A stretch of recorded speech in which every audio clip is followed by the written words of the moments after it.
My excellent friends. I am here with Jake from Wisdom Check, and tonight we are going to be running a PF2 solo game for a character that he created for one of his videos. So, Jake, why don't you tell us a little bit about yourself and a little bit about Playmate? Right, I forgot I'd be like talking to people that don't know these things already. I'm like, I'm just playing a game with Rufus. This is great. Okay. Say as little or as Like much that. as you want. Um. So the name of the YouTube channel that I run with my girlfriend Storm, she does all the editing, is Wisdom Check, and we have a variety of other outreaches like Wisdom Check Creations, and um, our Patreon side also gives more specialized videos that aren't just about gaming. They're about like how to communicate really clearly with people in the framework of a game, but or not. It's just a lot more detailed than people usually want. So mostly on the channel, though, I make builds and run down archetypes, classes, occasionally RPG news, and pretty much just fun, weird things whenever I can. Builds is my big passion, obviously, because we're using one of them here. Sure. Oh, I should tell about that too. That's right, I forgot. Playmate is the character's name is Playmate. Playmate is a puppet. For those of you who do not play Pathfinder 2e, PF2, he is a doll given sentience. In the world of Galarian, that can happen for a variety of reasons. Sometimes they're actually purchased for a specific purpose, already animated, and then they get a spark of intelligence later. So Playmate is a doll sort of out of place everywhere. He was created in an unnatural way. He was never made physically. He was born of thought. He was created out of the pain and trauma that a girl experienced, and therefore he's sort of a twisted reflection of what people might normally expect a friendly little doll to be. He started off with no hair and he wanted to look more like other people, so he started stapling hair to his head. So he has mismatched long knotted hair attached to his head with staples, and he has blades on the ends of his hands and a mouth that's too wide, and he usually walks hunched over. Like, he's just very out of place here. He probably belongs in some nightmare world. That's excellent. Okay. Well, thank you very much for that. All right, and if there's nothing else, I'm okay getting started here. All right. I roll a nation. Okay, geez, all right. Okay. Oh, wait. Will you present, because you know this, but will you please tell people generally what a one-player game is and what the format is that you're doing? Oh, sure. Well, one-player games in Pathfinder 2e, or PF2, if you're in the know, require just a few modifications of the rule structure that is strong enough to handle a few modifications. Basically, giving the one player a little more power and a few more abilities here and there, and really focus more on a single character-driven storyline that runs through the game.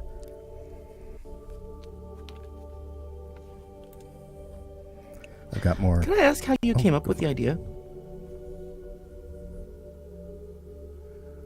There was a drought period where I wasn't able to get any kind of full group together, and I had a buddy who just didn't care and just wanted to play, so we figured it out.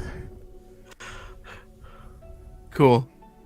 Yeah, he has like whole tables of how the monsters are supposed to work and how many hit points DCs get and different bonuses to attacks and different things you can do with your attacks or with hero points. It's a very reworked system, but the framework can easily be applied to PF2. Yeah. Cool. Oh, absolutely. Yeah, I'll at some point I'll post a full breakdown of how that all works, how I use that, and some of the reasoning behind it as well.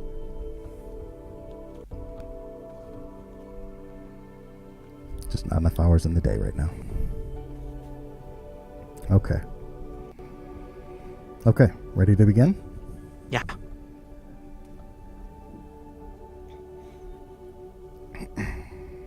We begin. Your name is Playmate. You were created by a Frolarin, the offspring of a nymph and a fiendish mage. She created you, along with others like you, to help keep her company in her lonely existence. You were created and given sentience through the power of the Nightmare Realm. Your creator suffered from terrible night terrors, so she used her corrupted fey magic to put all her bad dreams into you. Occasionally... Oh no, sorry. Dreams are good. Occasionally, her bad dreams would dissipate into darkness, and you'd feel a force within the Nightmare Realm reaching out for communion. Over time, a shapeless dark force revealed itself by way of vivid nightmares, teaching you how to channel its power into material reality. For nearly a year, an eternity to a new mind, you played silly games with your fellow creations and kept your creator company between meals. Then, one day, it all came undone. Your creator was rousted from her bed in the middle of the night. Her father was in a rare state of alarm, whisper shouting at her to take his hand and follow him immediately, which she did. She barely had a moment to look back at you, her little nightmare catcher, and then she was gone.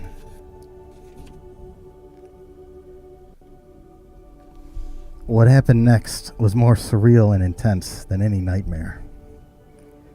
The windows began to explode inward as thunderclaps ripped through the air in rapid succession. Then came the flames, which shook the old stone manor as they burst to life. You tried to help your fellow creations, but despite your best efforts, you were the only one to escape. So you fled into the woods and found a river to follow. You had never before left the manor, but you had heard your maker tell of a relative who lived up the river, a witch named Rose Burkett. Having no desire to return to the smoking manor, you pushed forward. It was a long and perilous journey through a very old and enchanted forest. You encountered creatures and folk, some friendly, some not, some just pretending to be friendly. But eventually you reached your destination, and with great trepidation, introduced yourself to a very surprised-looking witch, who, after hearing your story, offered to take you in.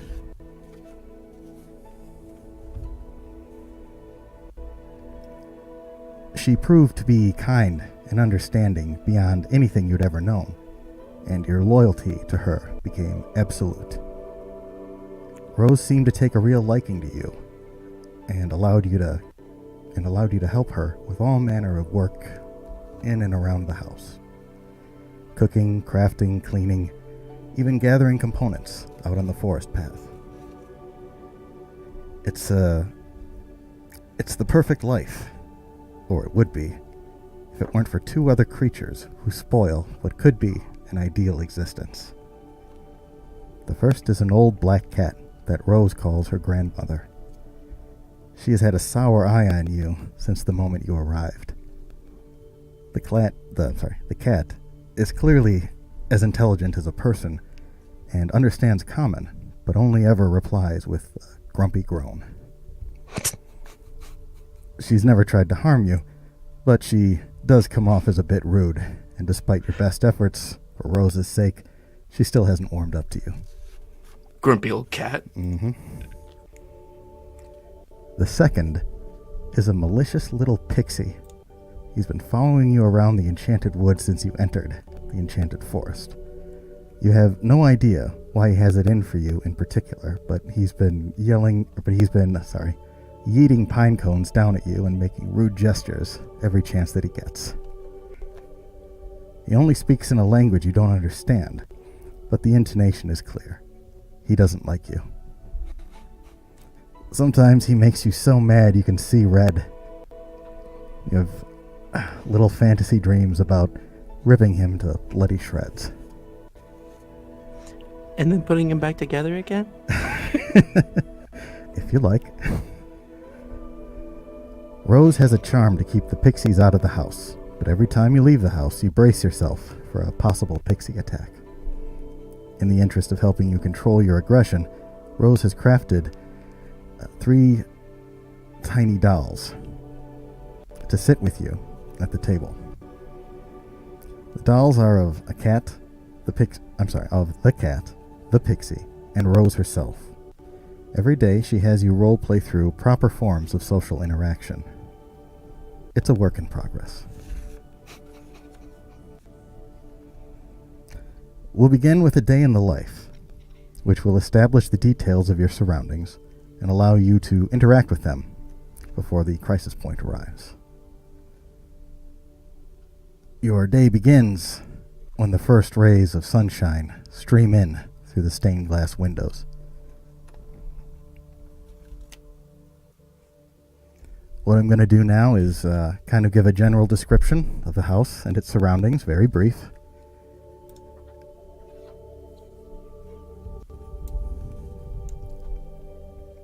The exterior of the house is brick with stained glass windows and a front door of thick timber.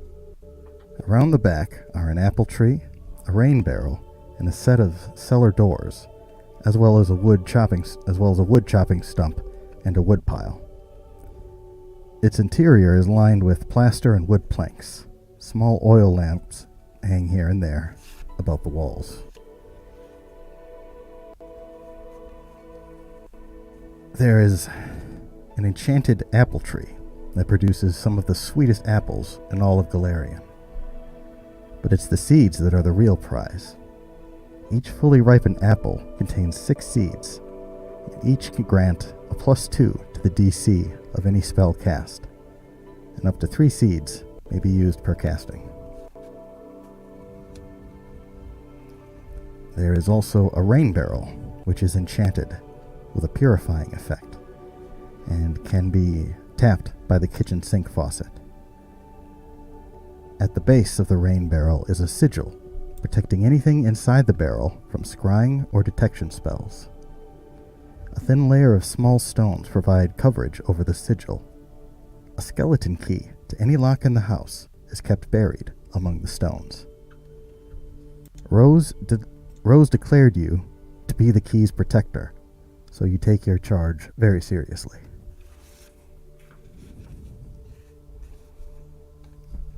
Playmate is small enough that he can sneak under one of the cellar doors even when locked.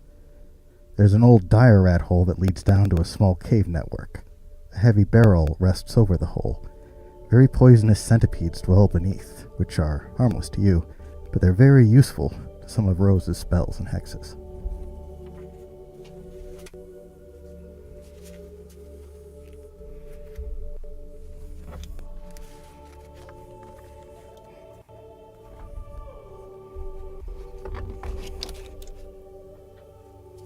Can you reiterate for me where Yes, the anything. rock pile is and the skeleton key? I missed Right. the rock pile. I That's was okay, trying yeah. to check the map.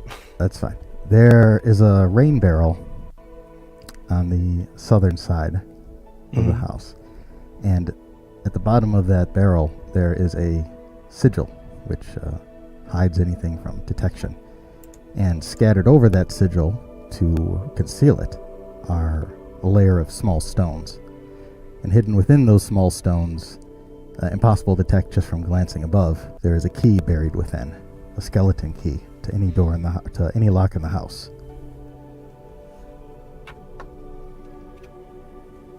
Okay, thank you. Absolutely. I was paranoidly checking to make sure I have all the rules in order so I can look at them later. Sure. That's all good. If you ever need anything reiterated at all, you just let me know. Okay. Yeah. And I don't know if it's obvious to people. Maybe this should just be in the description or something, but I wanted to mention that this is going to be a series. It's not just a one and done thing, so we're going to be continuing seeing the life of these characters. Correct. That is how this has been structured for. It's the first part of what can absolutely be an ongoing series. And you said I just woke up, right? You just woke up. You and the cat share the guest bedroom. She usually sleeps on the bed pillow, whereas you have the drawer at the end table fitted to serve as a little bed chamber. The panel above your little bed mat is a protective ward, or has a protective ward, I should say. So every time you lay down, you look up at this protective sigil, which grants you a bonus hero point per day if you rest at least 6 hours per night beneath it. That's a cool idea. I've never seen that for a magic item. Well, you got it. The cat may be old and cranky, but it can choose to move in complete silence, so she mostly uses this for hunting mice. Is there or could there be like a box that he would lock himself, well, not lock, but close himself inside if he's just like feeling he needs the extra comfort, like a little chest or closet or something? You could say it's that there's more than just a single drawer. There's a little cupboard or cabinet beneath the drawer for daytime chilling out. I like that, like a little cabinet. Yeah, okay, so it's cool. his little space there. He's all folded up. Yeah. Okay, the day begins. You arise. The cat is sleeping. Oh, go for it. Yep. It's just coughing. Sure. The cat is sleeping comfortably on the bed pillow. It's the start of the day. What do you do? Dude, what's the cat's name? I missed it. I'm sorry. She calls it her grandmother. Okay.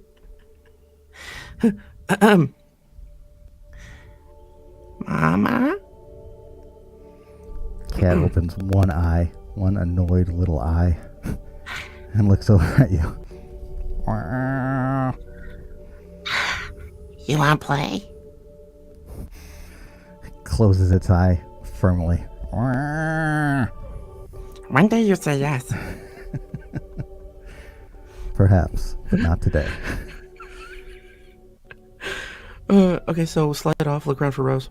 Mm-hmm. All right, you and head out. while I'm doing it, while I'm like sneaking around, I go tip, toe, tip, toe. Its eye twitches with every time you make a little sound.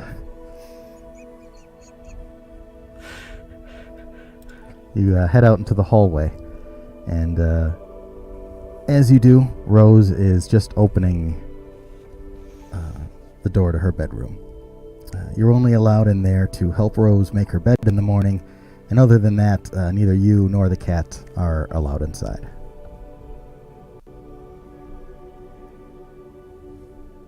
She opens the door, looks down, gives you a early morning smile, and she looks like she was about to head out, but then she stops when she sees you and asks if you could help her make her bed.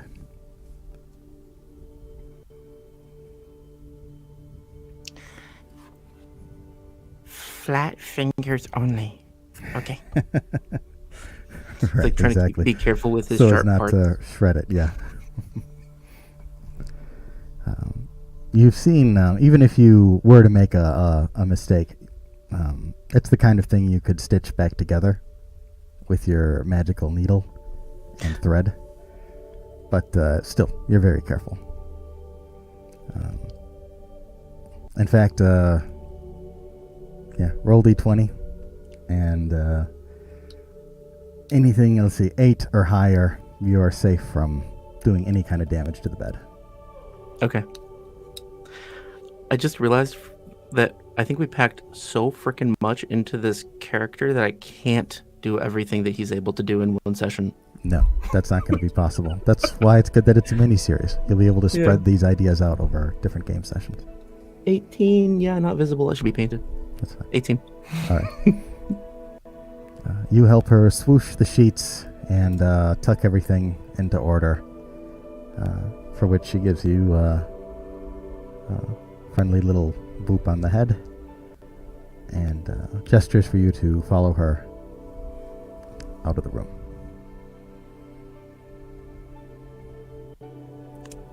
Okay. Fuck it. I'm just gonna say it if I'm thinking it. Sure. So I've been a home care worker, and there are a lot of people who do different things. So I want to like pull out safety pins that I've been keeping inside my chest, and like safety pin down the sheets so that they're nice and tight. So like I always have the Aw. safety pins. That's very sweet. Yes, you could bounce a quarter or whatever goes for a quarter. into the Bounce an enchanted apple. yeah, actually, you could. She too has a sort of a little footlocker chest in her room. You've never seen inside of it, but you know that she also keeps a little magical device, which is a little enchanted feather duster, which can be used to repair broken items. Something shattered, she just whisks the little feather duster over it, and it comes back together. But there is a limited amount of magic inside of it, and so she just can't use it whenever she wants. Eventually, the magic that was put inside of it will run out. She's had to use it a few times for things that you've knocked over or broken, either by accident, clumsiness, or just getting so darn excited over something that you lose control of yourself and things fall over. Well, he's super dexterous, but he also doesn't know what things matter to people. So he might just like pick something up and throw it, and then realize, that's one of those things. or he gets so furious by thinking about a pixie that he kind of gets the shakes. The first encounter I had playing D&D was fighting a bunch of pixies. So this is quite Awesome. funny to me. That's great. Well, she says, or she asks you rather, what you'd like to make for breakfast. This morning she'll let you decide. It's a fairly well-stocked kitchen. Anything that your mind comes up with, we could conceivably say is there.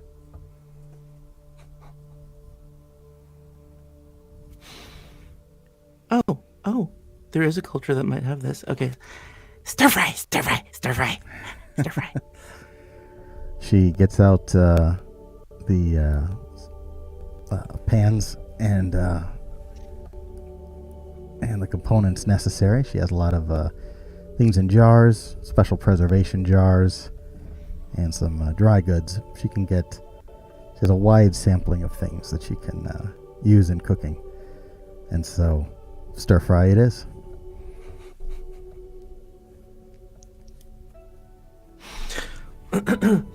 It seems pretty comfortable for him because he can like pick things up by stabbing them, and he's familiar with knives, so it works. Yeah, she lets you get everything set up. You hop around grabbing pans and stirring utensils and everything required. And once you've got it set up, she sparks up the flames and gets things moving.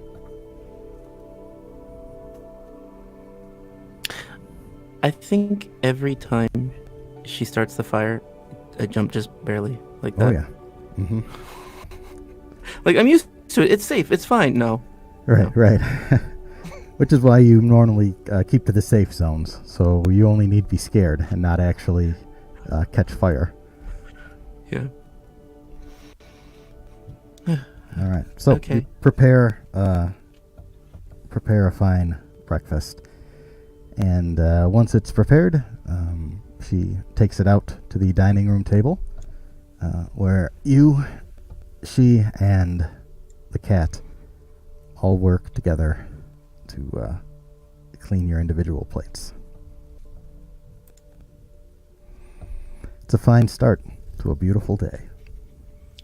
I probably wouldn't do this because it might, she might have made some rule about it because it's kind of gross. But, so I don't touch the food with this, but I might, grab extra utensils with my hair so I can move them around or hand them to her. Yeah, absolutely. She gives you a polite thank you. Brushes it off anyways when you're not looking.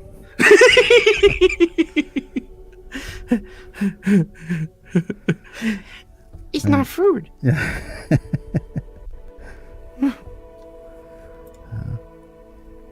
The dining table is a part of the overall living room, which is where you spend most of your day. It has a pot-bellied stove for heat and tea on a cold night. There's also a crafting desk. There are 2 bookshelves and even a phonograph for music and classic tales. The dining table stands along the wall, and at its center are 2 statuettes of female and male forms, respectively. On the walls hang portraits of family members, all of fiendish descent, including one of your creator's father, who looks like, I don't know if you're familiar with Peter Cushing. He played Governor Tarkin in Star Wars. He also played... Yes. Very sharp features could be described. That's what your creator's father looks like, with some horns protruding. Now, besides him, you've only met one other person from the portraits, and that's Cousin Clovis. Cousin Clovis visits every spring to visit Rose and chop firewood, though you've only lived with Rose long enough to see him once. If Clint Eastwood mated with a succubus, their child would look like Clovis. While he's very well dressed in the portrait, you only ever see him wearing a leather duster.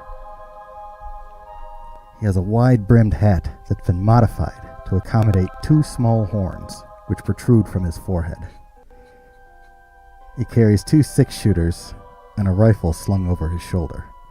He always brings a gift for Rose and tells stories of his many travels. Demon Cowboy. Cool. Demon Cowboy. One moment.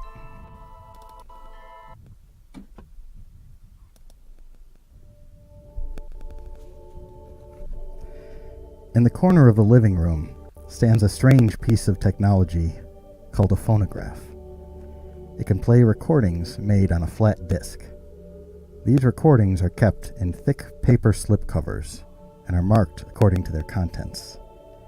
Most contain music, but some have classic stories read aloud. There are 2, however, in the very back that you are forbidden from ever touching, much less playing. You've been told they each summon a powerful entity. One is a malevolent spirit of the woods, marked the Hanging Man. The other is the Burkett family patron, a fiendish goat named Black Phillip. All the records are kept in a magically sealed lockbox beneath the turntable. In the corner of the living room, I'm sorry, that's the same one. So, you are able to play music from around Galarian, mostly recorded in the cities.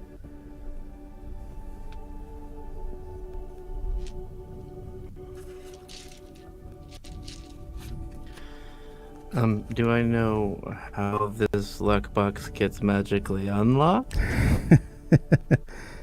She has a key that opens any lock in the house, but she also has the spare key, the skeleton key, that is kept at the bottom of the rain barrel. Oh yes, you often think about what it would be like to put those on there. But you, even you can read. Go ahead. I just said, I like goats. It's a very special album, and even you can read the seriousness on her face when she tells you it is not to be trifled with. okay, if that actually would bother her, I won't until she's gone, and then Right, maybe. right. As long as she doesn't know, because what she doesn't know won't hurt her.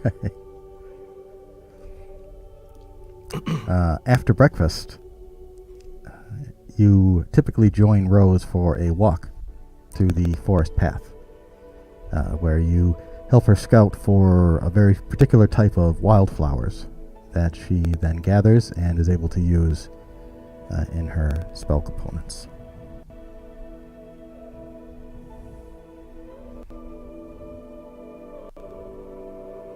She asks you if As you'd like we're to go. going on, Yeah, go ahead. oh, sorry. I just assumed we were going to. Yeah, well, you head out then with her. If you... Okay. Then as we're going, she may hate this. I have no idea. She may not even notice. I start scratching a rough P on like every, I don't know, 10th, 20th tree. Just like I was here. So it's just like down and then 2 slashes. Sure. And I also probably just randomly go, Bird! She looks around whenever you try to indicate something and humors you to the best of her abilities. After you do carve a few P's in, she asks you what that means.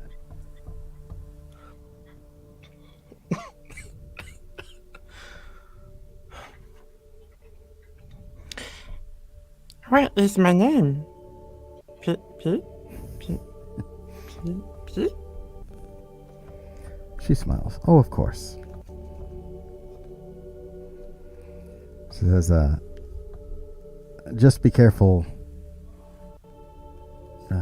not to carve on anything that might try to carve you back.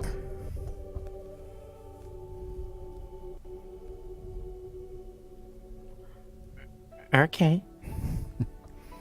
Some of these trees, she says, just kind of lets it linger. Might not take something so is clearly kindly. not sinking in. Yeah. You're looking at her weirdly at a tree you just carved in at, and you start feeling leaves brushing against you. And you kind of twitch and see, and it looks like the tree that you're carving into is become slowly but very clearly animated and is trying to brush you off.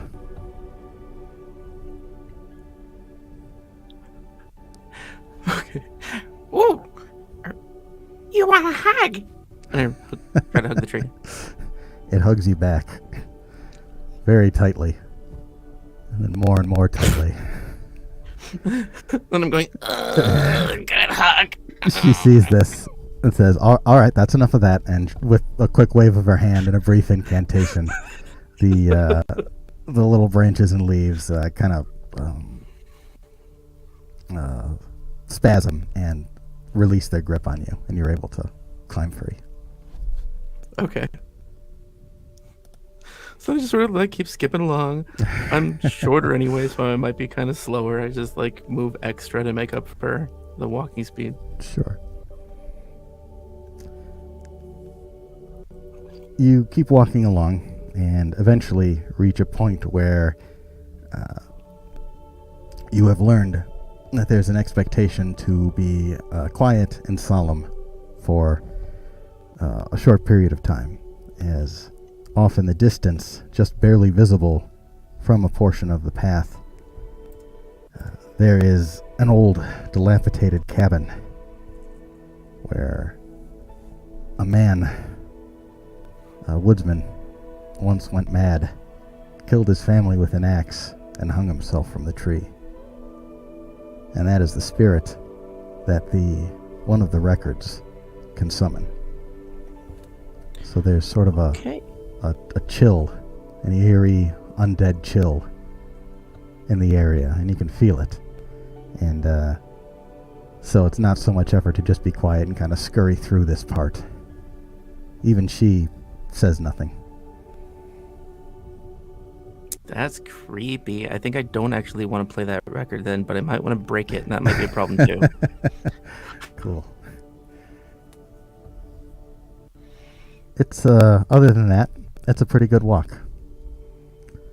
But about 3/4 of the way through, you hear a little through the air and feel a little of a pine cone hitting you in the back of the head. You look around to see where it came from. I turn away with turn around with a huge smile on my face, like somebody wants to play with me. You turn around with a big smile on your face. But you don't see anything right behind you until you look up, about 20 feet up in the tree. There is a malicious little pixie who is just starting to jabber and cast all manner of what look like rude gestures you don't quite understand.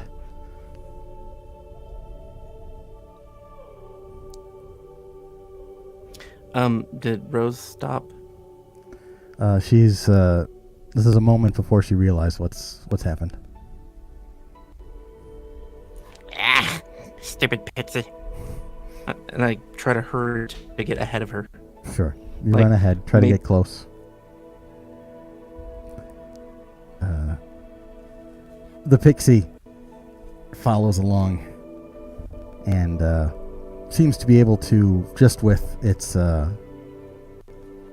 hand, just by pointing, it can pick a hanging pine cone and telekinetically just flick it down at you, which it does again and again.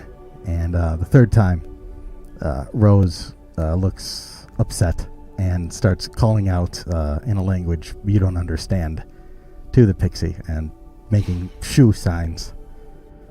Pixie jabbers for a while, throws a few rude gestures her way, and then buzzes off back into the deep woods. I'd probably be like hissing him to counterpoint what she's saying, not really trying to understand. I'm just like... Yeah, exactly.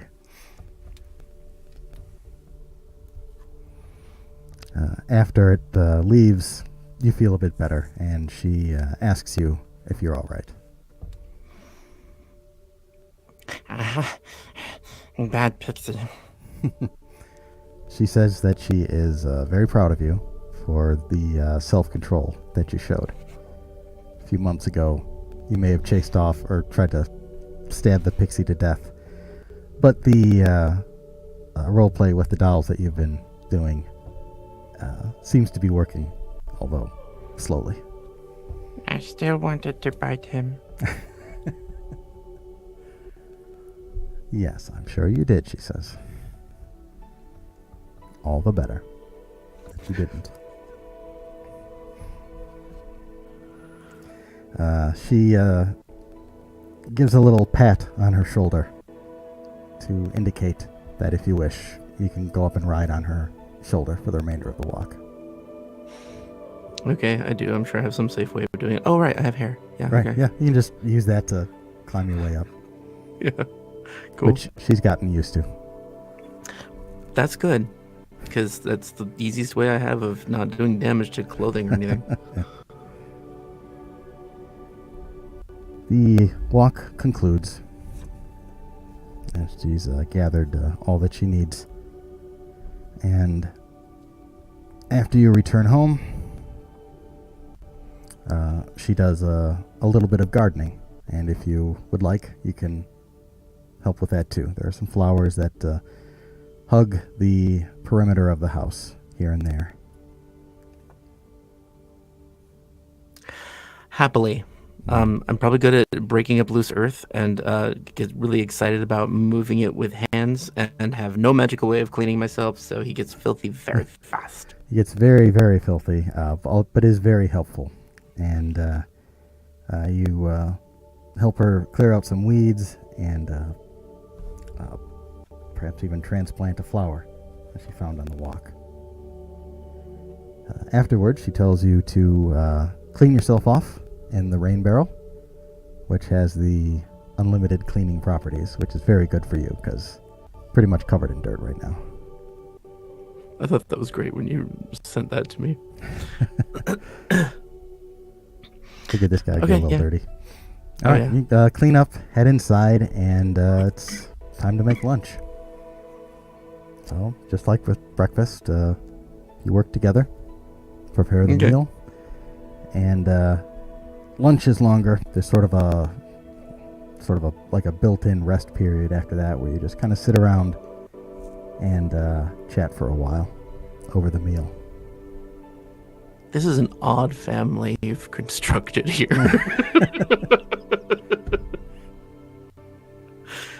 Well, it's an atypical character. Couldn't just throw him into a, the innkeeper needs help with the dire rats. Hey, I need help with that. Get that thing out of here! I need help getting rid of this weird thing that came in. Screw the dire rats.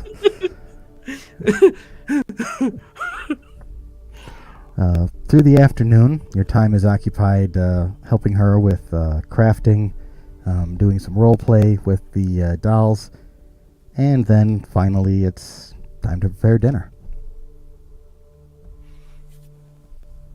A good third of your day is spent helping her prepare food. This is an interesting, idyllic environment for, any starting character. Actually, this is a really good choice, then, for making this way, because it would fit almost anything I made. It's a nice, secluded little place. Maybe it wouldn't fit something that, hates witches or something, but besides that, it's great. Maybe not something that hates witches, no, but a lot of things, yeah. After dinner, she puts some music on and lets you choose. So wait, is the goat, the Black Phillip one, is that the dude that killed people and hung himself? No, that's the family patron. Okay, thank you. Can we hear goat music? She looks surprised for a second. And says, no Black Phillip tonight. Probably not tomorrow night either.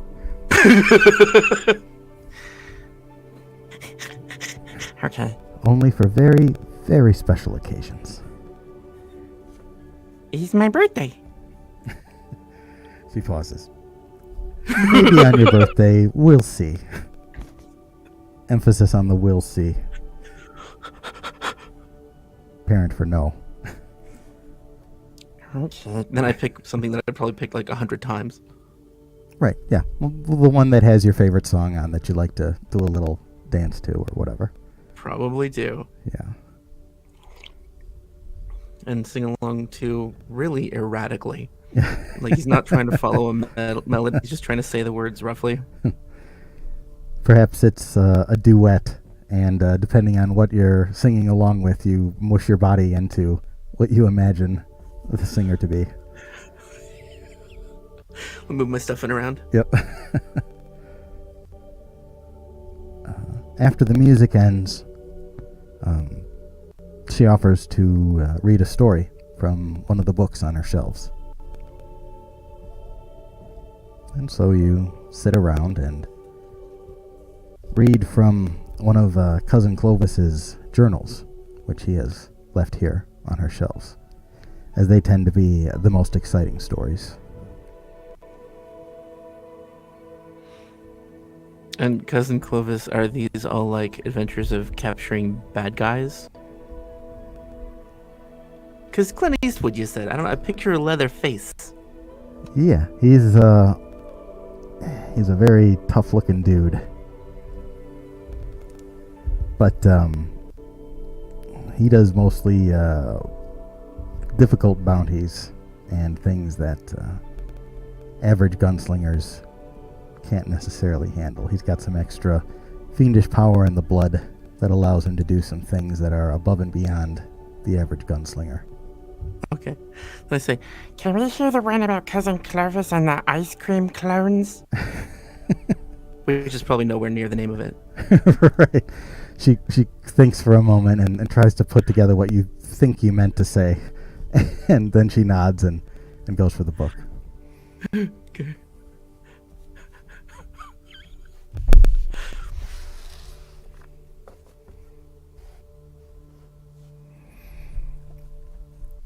What does the cat do while we're chattering like this? Is the cat trying to be involved, or does it stay off to the side and glare at the me? cat How spends active most is of it in its my life? day as far as you can see, going from one napping spot to another and glaring at you anytime you get too close and start disturbing it. That sounds like a cat's favorite life. Now, Rose doesn't have... the cat is not Rose's familiar, and neither technically are you. She has an owl familiar that stays outside. Ah. Yeah, you've never interacted with it, and it keeps basically an opposite schedule of you. But they're strange. Yeah, the hooting can be a little creepy sometimes at night.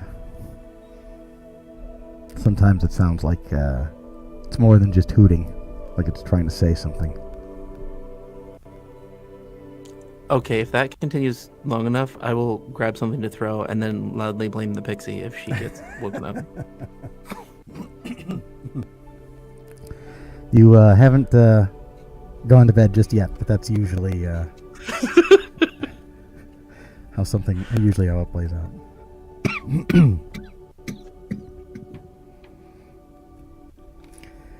I mention this because about a few pages rather, from the end of the story,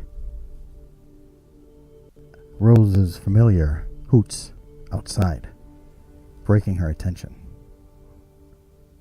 She raises her head, says, "Cousin Clovis?" to herself. At this time of year? She closes the book, stands up sharply, and hurries over to the door, reaching it just as there's a knock. I'm probably literally hopping up and down. Oh yeah. She opens it, and in strides Clovis. Foregoing pleasantries, she asks him what's wrong. Oh, wait, has he ever seen me before? Yes, he's seen you on the last time he visited. He was very polite. Okay, never mind, go ahead. Oh, sorry. Most of what you know about guns and such are from stories that he's told. He tells her, Clovis tells Rose, that they're being hunted, their whole bloodline. That apparently some archangel has it in for them, but no one's ever heard of this archangel, so it's all a bit confounding. He says the entire family is being summoned to a secret gathering where they will discuss solutions to their current dilemma, and that he's been sent here to fetch Rose and bring her to the secret location. Pull the wings off the angel. They don't fly. They both take a moment to look over at you. She gives a quick, very forced, polite smile to you and then looks right back at him. He tells her that they need to leave quickly and to bring only her familiar and that Black Phillip record too.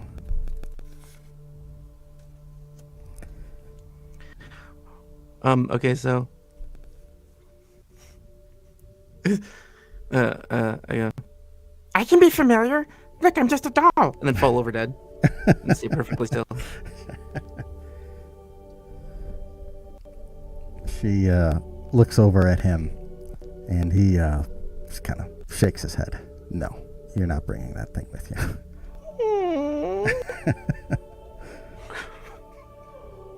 She fetches the record from the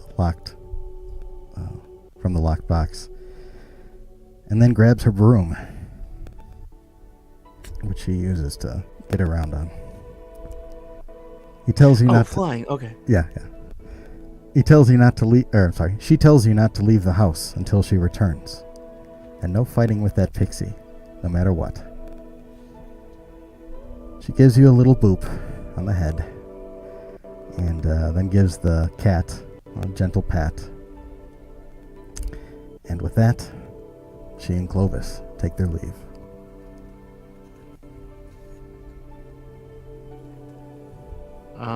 I just not that bright. I start following them. Yeah.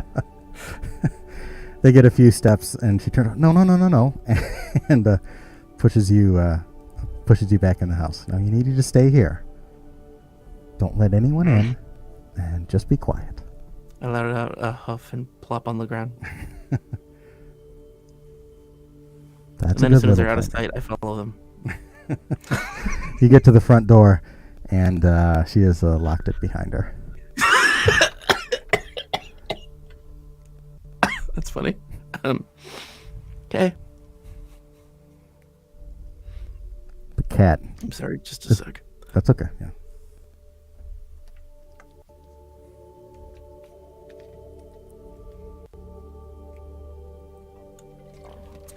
Thank you for your patience. Of course. I needed a brief interlude to clear my lungs.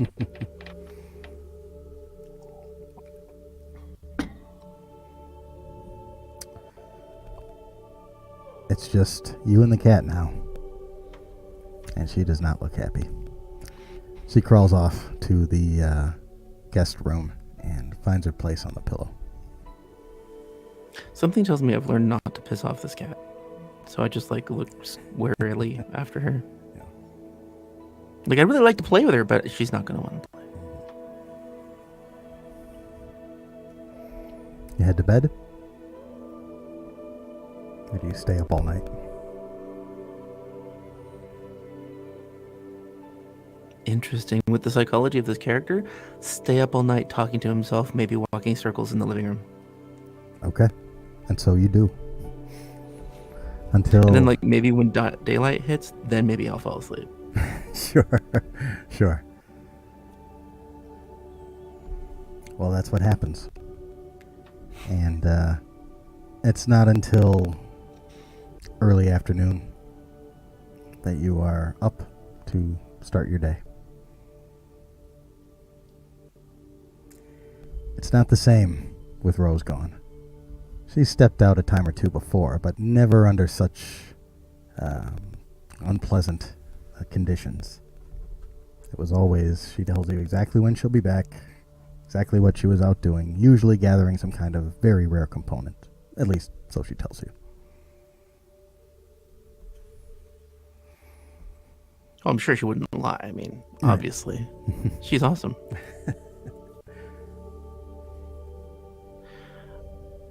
Okay, well, I don't need to eat her food, but I probably start making it anyway because it makes me feel better. Sure. And then I try to get the cat to eat it.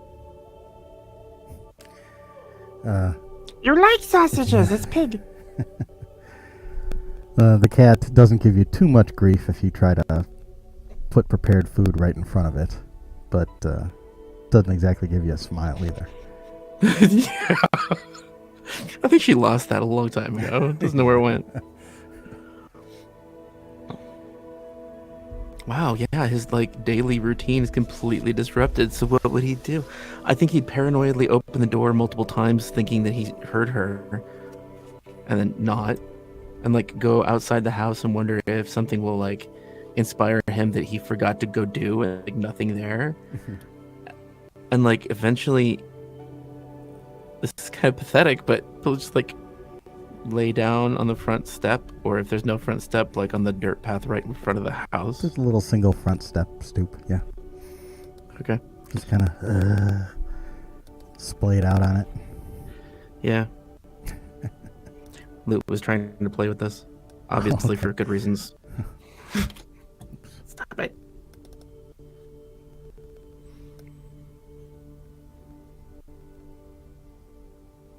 Okay.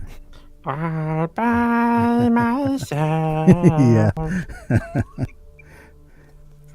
After you start singing that for a while, the cat from the other room. You're bad at singing!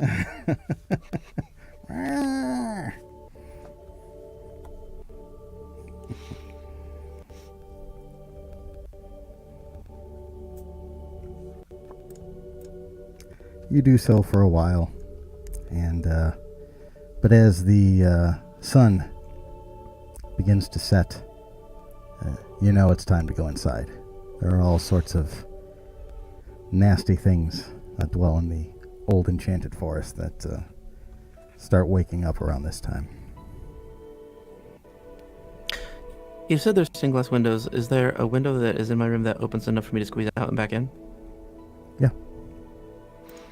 Okay, then I'll leave that window open and climb to the roof of the house.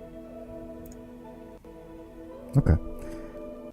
You are heading through the room to the window, about to open it.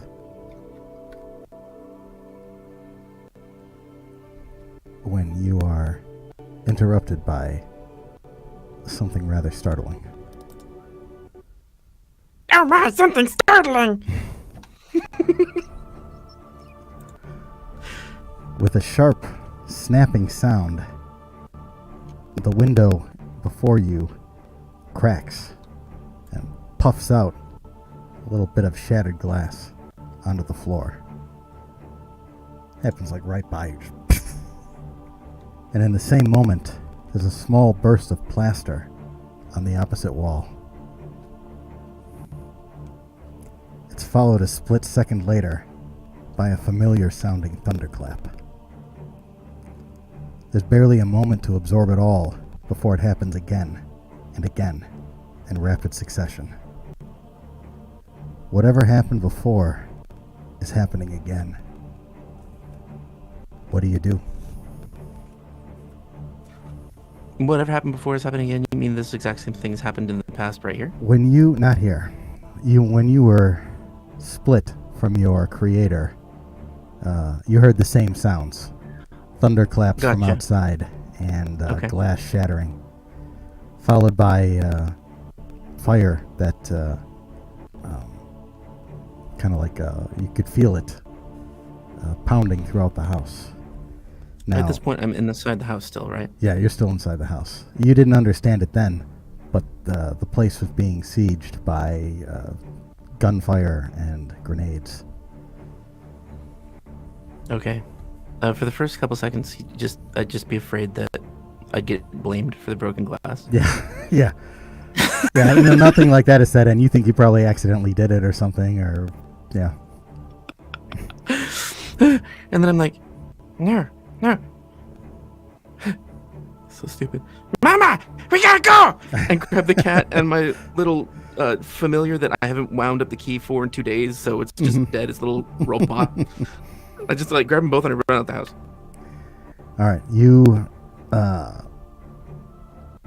you basically make for where the cat is. The cat starts almost howling in a way you've never heard before, and is just terrified to its core of what's happening. And even as you start running towards it, the glass continues to shatter, and bits of plaster along the walls start poofing out, filling the room with dust and shattered pieces of glass that are flying and bouncing around all over the place. That is creepy. Okay, so I don't have the cat right now, right? You're moving towards the cat, and Okay. you're about to get to it when there is a ricochet or something, and a bullet grazes the cat, and it howls out in pain, and there's a little splatter of blood, and you're not even sure where it got hit at first. But then you see it howls and it holds up its paw, and you can see blood dripping down one of its paws. This is so sad. And for the first time, it looks at you with something other than contempt. Oh, this is all it took, huh? All right. All right, so I go, Mama, it's okay. and then I like rip open my chest and I say, Get in. I'm not sure she can fit inside you, can she? Could a cat? You want game terms or logic? Well, there's a portal in there. All right. Okay, what is your plan, I suppose, for this then? Jesus, yeah, it depends on the cat. I'm small size, cats are tiny size, but this guy right here, he wouldn't fit.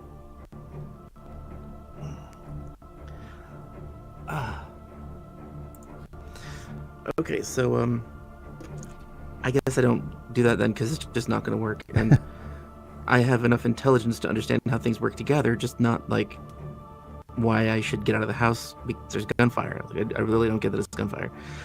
So I guess I'll just pick her up if she'll let me. Like, even if she doesn't let me, I'm basically trying to attack her at this point to pick her up.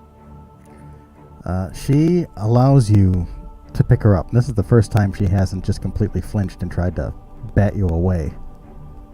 But yeah, she's continuing to bleed, and if that's not dealt with, stitched up, she's going to have some real problems. Can't really worry about that. I run. You run. Did I grab my robot familiar? Yeah, you got that with you. Okay. Mm-hmm. Then, even though he's unwound, so he can't hear or see anything that's happening, I go, "Come on, Clocky, let's go!" Do you pick up the cat or just leave it?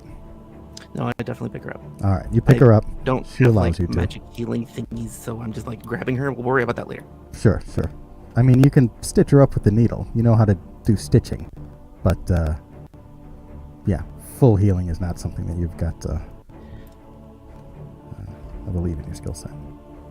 And, yeah, I don't. And in my mind, the house is already on fire. Yeah, right. Oh, yeah. You pick her up and rush out into the hallway. And you can see that the gunfire is continuing on through the windows of the living room. And you can even hear it through the kitchen. And it's coming from different directions, as if the house is surrounded and it's just being bombarded. Fortunately, the only thing keeping you from getting picked off right now is the fact that the windows are fairly high set, according to your height, and the exterior is brick. And whoever's doing this doesn't necessarily know that you're inside, running around.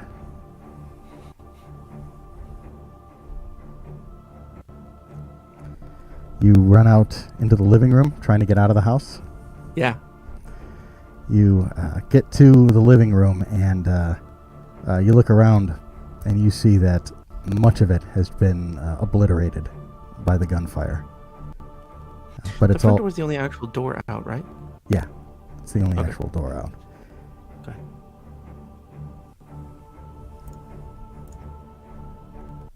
You're running through, and you see that, well, for one thing, the figurines on the kitchen table have been just obliterated. The windows just hang in sharp little pieces. And but it's all coming through the windows themselves. And so things that are not within line of sight of the window are more just covered in dust than destroyed right now.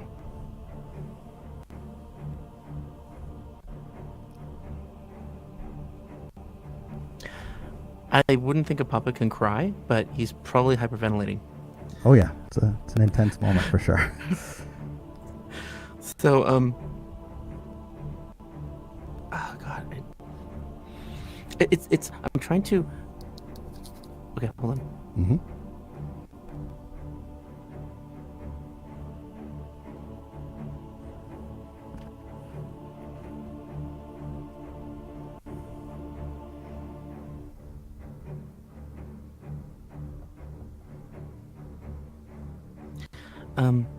Is there like a cloak on the door or a blanket on the couch, something that I can grab quickly to wrap around the cat? Because that would be my instinct because it's protective. Yeah, there can be a shawl draped over one of the seats by the pot-bellied stove. Yeah, absolutely. For some reason, I think that if nobody sees the cat, then it won't be in danger. So, sort of Sure. like quickly drape it on that side of me and then run out the door. So you're running for the door. The gunfire begins to trickle off.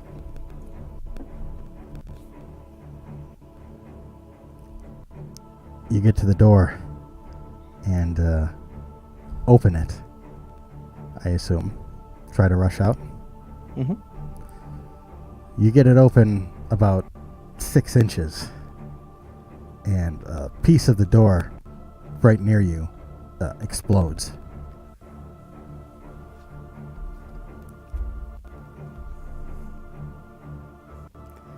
Roll reflex. Honey. Got to break a 20. Yeah, okay. No problem.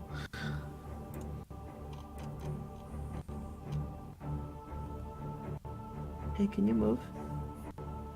Can you? This cat is stubborn too. Okay, there you go.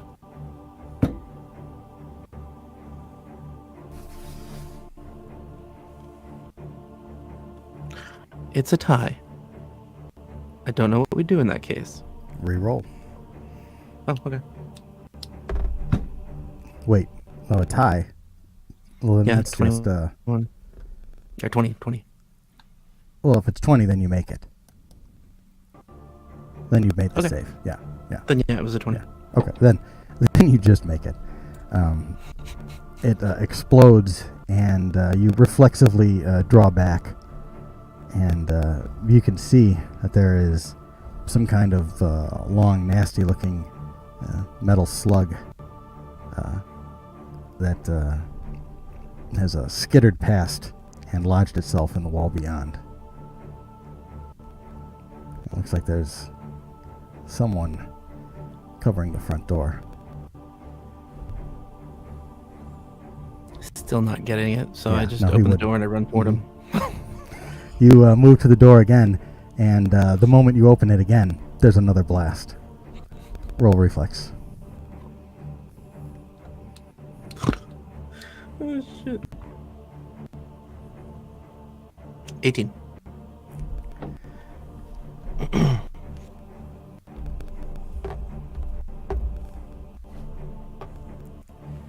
He's rolling damage dice. You take 9 points of damage as you are blasted back and covered in splinters from the door. 9? Ow. Okay. It's a sniper rifle. Yeah, but He doesn't ow. know that, but yeah.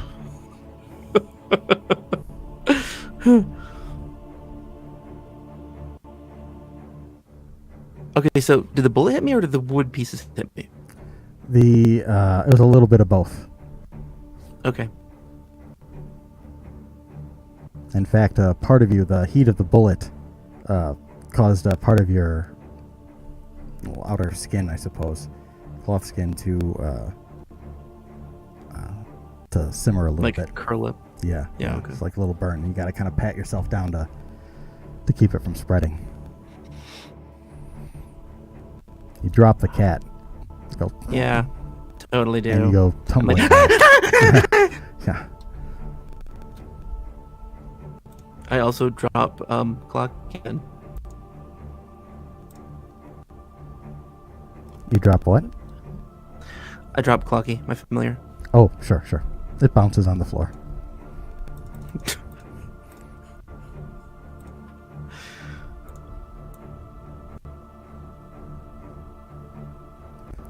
The gunfire Okay, so ceases entirely, and there's just a moment of calm. Unless you want to try that again. no, I'm crawling frightenedly Yeah. toward the kitty. Troll towards her. She kind of peeks her head out through the shawl, and you've never seen it make faces like this at you before. It's just sort of pleading for help. Making Which, of quiet course, little- just scares me more because she's never been scared. Yeah, exactly. It's all the more terrifying. Wow, damn. Then you hear voices outside.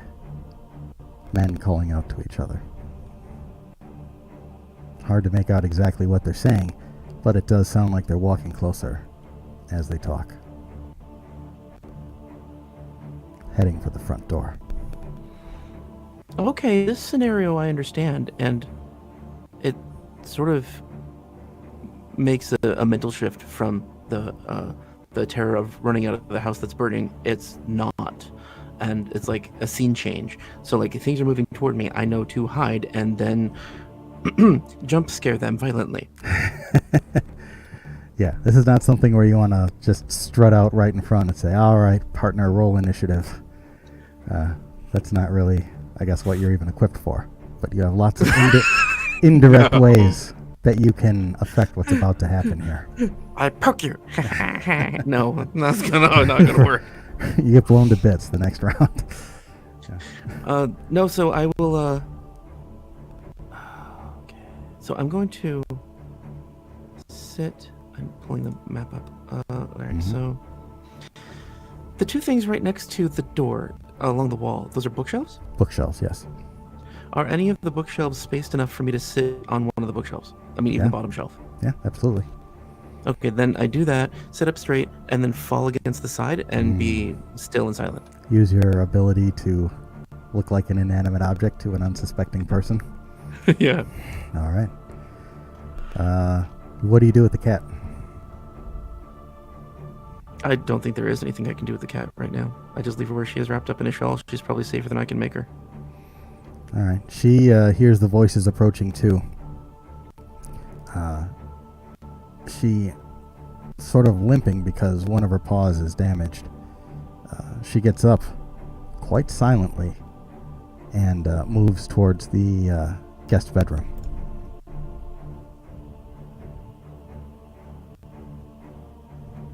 Okay. All right. You watch her I'm creep off. suddenly stressed out about the cat. You see her creep off. She's dripping a little bit of blood. But nothing that she's walking over, none of the glass is making any kind of crunching sound like you think that it normally would be. Because she has a magical silence ability. Yeah. So, I thought she was just really damn good. so has some enchantment to her. She can be literally silent as she moves. Do I understand that that's magic? Or could it just be that she's awesome or weird? You've seen her do it enough that you think it probably has to be magic. It's like you don't hear anything when she moves. Okay. Not even echoes of, just vibrations through the air. Interesting. Okay. Yeah, the first few times I'd just be like, don't fuck with her. Exactly. Okay. So I'm not moving or not changing. I might be more worried, but oh well. Sure. After about a minute, you hear voices kind of whispering to each other outside, just outside the door. And then you hear the door creak open and the crunch of glass as two men walk in. One wears a long coat, is a bit taller than the other, better built. He's got a rifle slung over his shoulder and a revolver at his hip.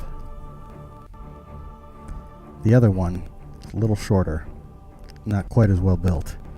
He wears you wouldn't necessarily understand this, but like a weathered officer's coat.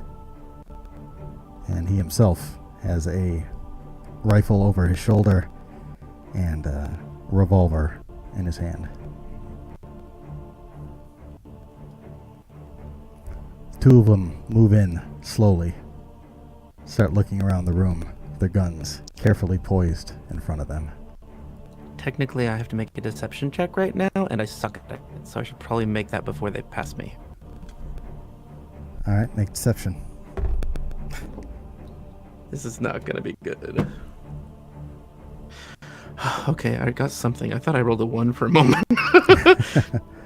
What do I add to this? I got a 20. Weird. You beat it by 1. Oh my god. Yep, just a doll. Nobody giving us dolls. They look around. One of them looks at you, but his eyes don't linger very long. They just kind of pass on, looking for anything that might be moving, which you are not. I'm really just looking for, like, Exposed ankle. Well, they both got their revolvers out now. Kind of just out in front, sweeping the room, looking around, back to back. Oh, and I know from the stories of From Clovis, Cousin yeah. Clovis You have some basic what guns understanding. Yeah, exactly. Okay, I would probably just think of it as that's a wand, which sucks to be in front of. It's like a thunder wand in your mind, and yeah, they do serious damage. Okay, this is where intelligence comes in. So, like, it's a planning stage, so I should actually know what I can do. So give me a moment, please. Absolutely. Take a moment. Take 2 or 3.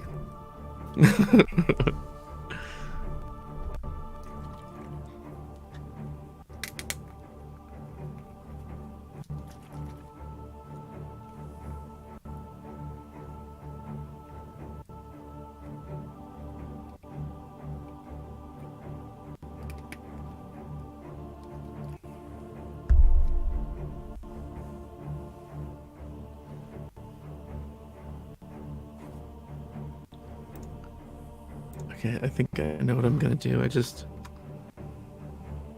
have all these spells memorized, so I'm checking how this works.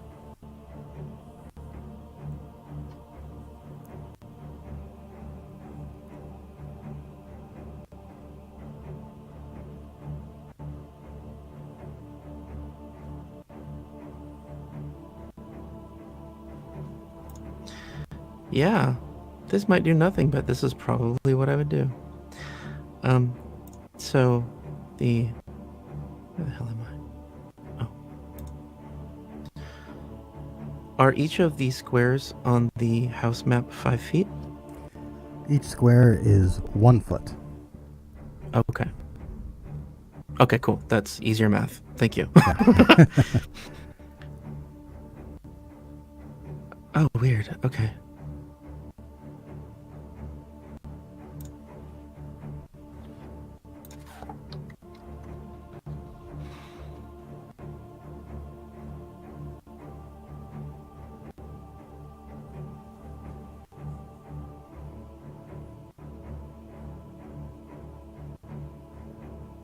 That's what I thought. Okay.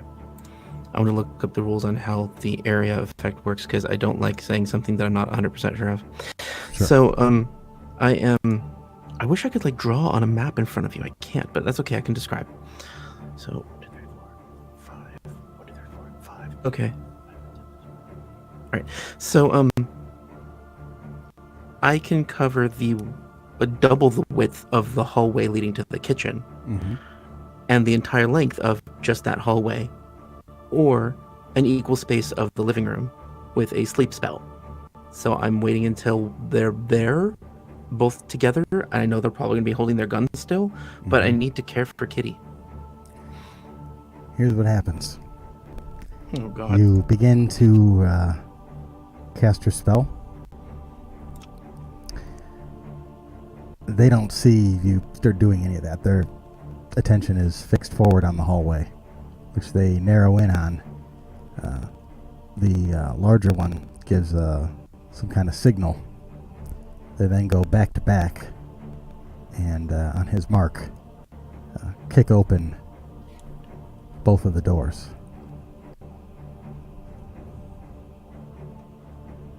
I'm thinking these guys don't make any sense. Okay.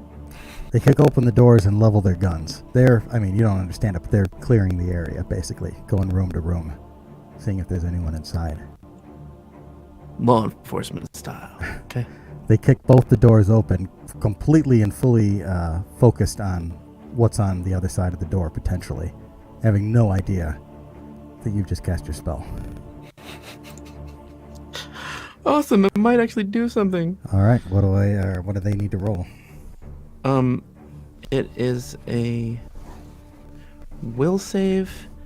If they critically fail, they're unconscious for an hour. If they fail, they're unconscious for a minute.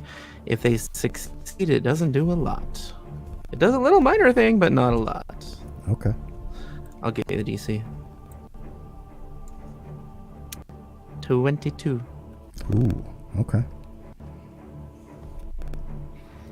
Please, please, please, please, please, please, please, please.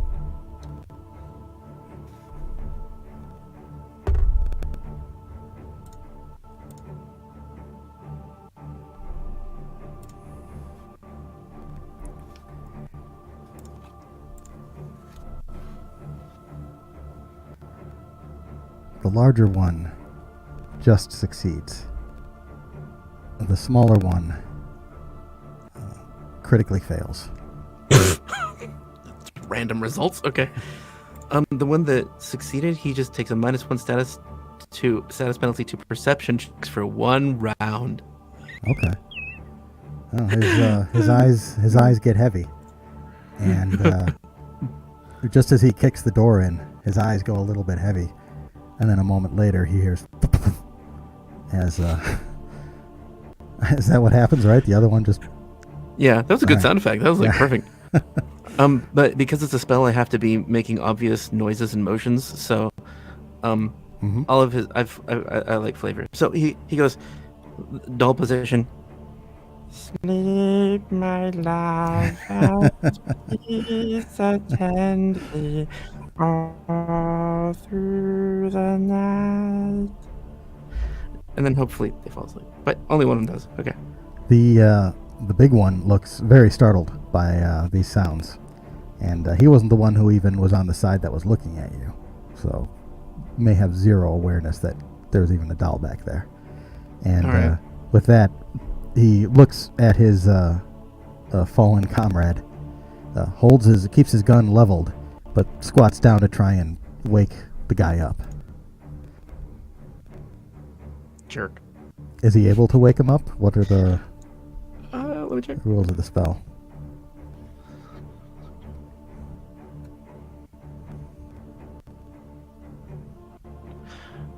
Interesting. Okay.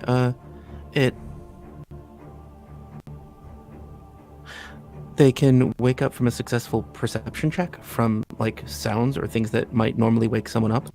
And if they fall unconscious from the spell, they don't fall prone or release what they're holding for game balance. So like, even though he's asleep, Mm-hmm. technically they don't have the like prone conditions. They don't have to spend an extra action to get up. And let me send you the link just in case you want it. No, it's okay. It's okay. Okay. Yeah, no, he goes down, and his revolver drops out of his hand because that's realistically what would happen. And the mechanics are a little meta in that case, so we're going to go with something a little more realistic. So, yeah, it does fall. His comrade gives him a little shove and kind of whispers hoarsely at him to get up, but he doesn't move. And so the one still waking rises slowly and carefully to his feet with his gun leveled out and takes very slow, careful steps out towards the living room where he heard the singing.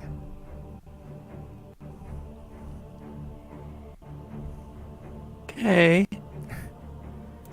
This is bad. Steps out. So- What do you do? Or do you just stay still there? No, I just want to say that he technically knows I'm there. I know. Do what you want, but No, rules. it's what I just described. He doesn't. He's not suddenly super conscious of exactly where you were. He's a little surprised, perplexed, and confused because he didn't see anything that looked like it should have been capable of that. And now he's just looking around. Though he does see the doll.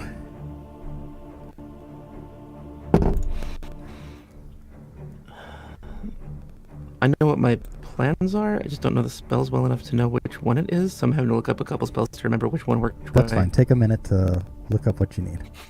Sorry. No, it's okay. Your character is aware of these things more than you are. So it's fine to give yourself a little time to catch up to what he knows he can do. Okay. Oh, so does it look like this dude's looking for me? He's looking for something, but he doesn't Okay. necessarily. He's not. You don't know if he's an expert on, poppet witches. So you he's- probably just look like a stuffed thing. And he's not already looking at me, right? No, he's looking around the room. He saw you. He's aware of you, but doesn't know that you're a you. Okay. For all he knows, there's something hiding around, and actually the gramophone catches his eye. And you think maybe he's wondering it came from there somehow. That actually seems fairly logical. And so he carefully starts stepping towards the gramophone.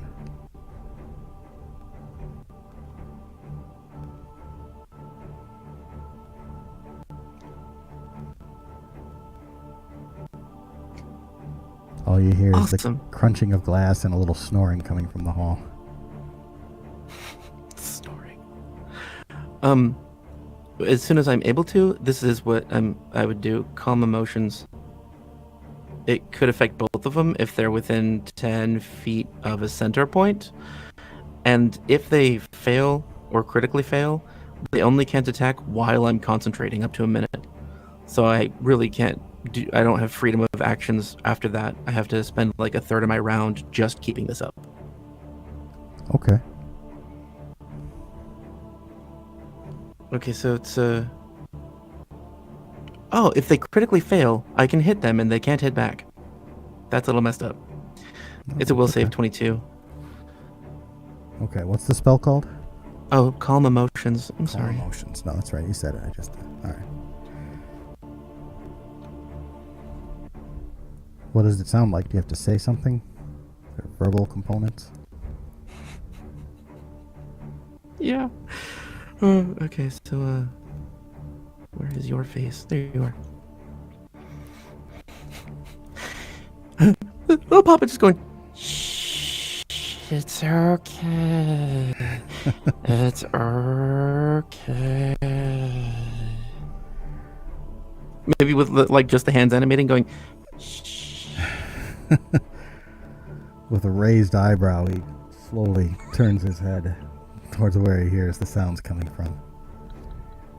All right, what is the DC? 22. 22. Will? Yeah. Like most of the shit I have is will. I think it's because it messes with people's heads and that's fun. Oops, that's not close. 17. Nope.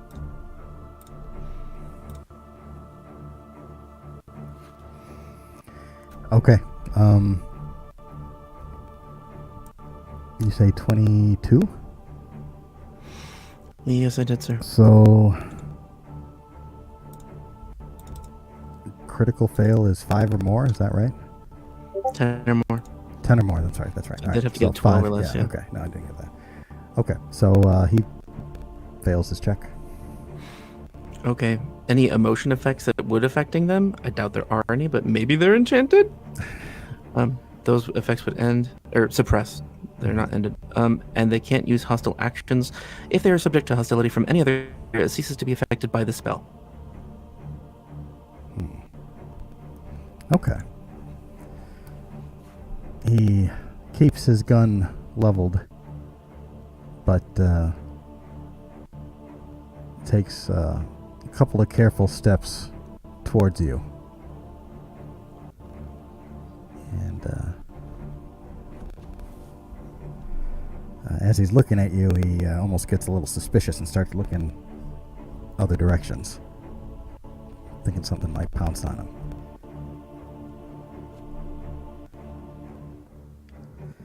Calls out. Okay. Calls out not just to you, but like calls out to the room. Is this some kind of trick?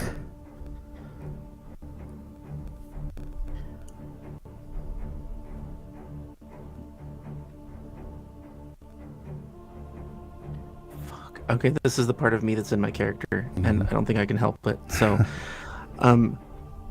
he would just sit there, and whether I'm allowed to look like a dead doll again or not, I'd just sit there and stare at him, just watching, wondering what he's gonna do, because curiosity always wins. All right. He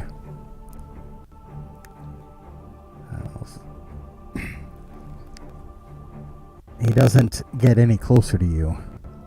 He kind of looks around the room, looks behind him, and then looks back at you again. He very, very carefully takes a step out, holding his gun far out, looking like he might try to nudge you.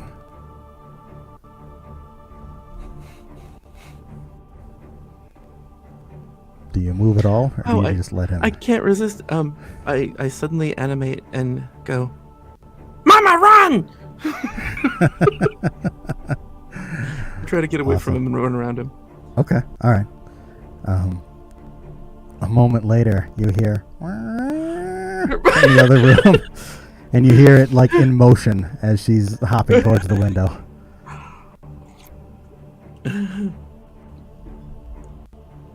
All right. Roll initiative.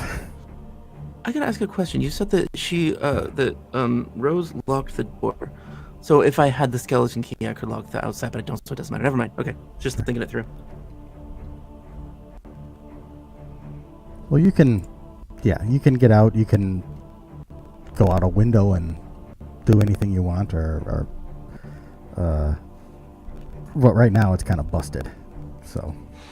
Yeah, the most But expedient it is hanging open. way to.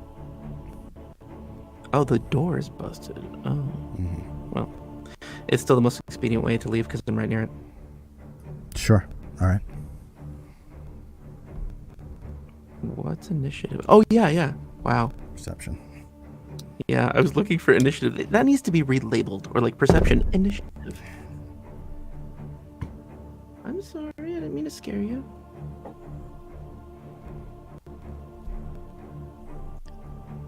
$18. I'm very unwise. 19. Dick. You burst into motion, and he's startled by it, and tries to take a shot off at you.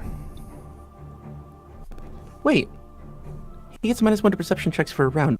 Oh, it's been one round too long, hasn't it? Never mind. That's been over a round, yeah. Never mind. Arr.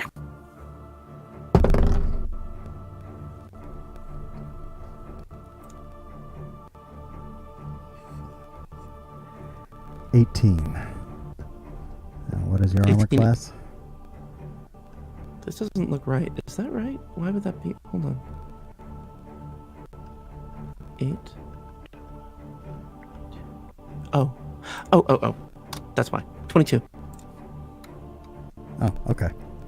You just barely managed to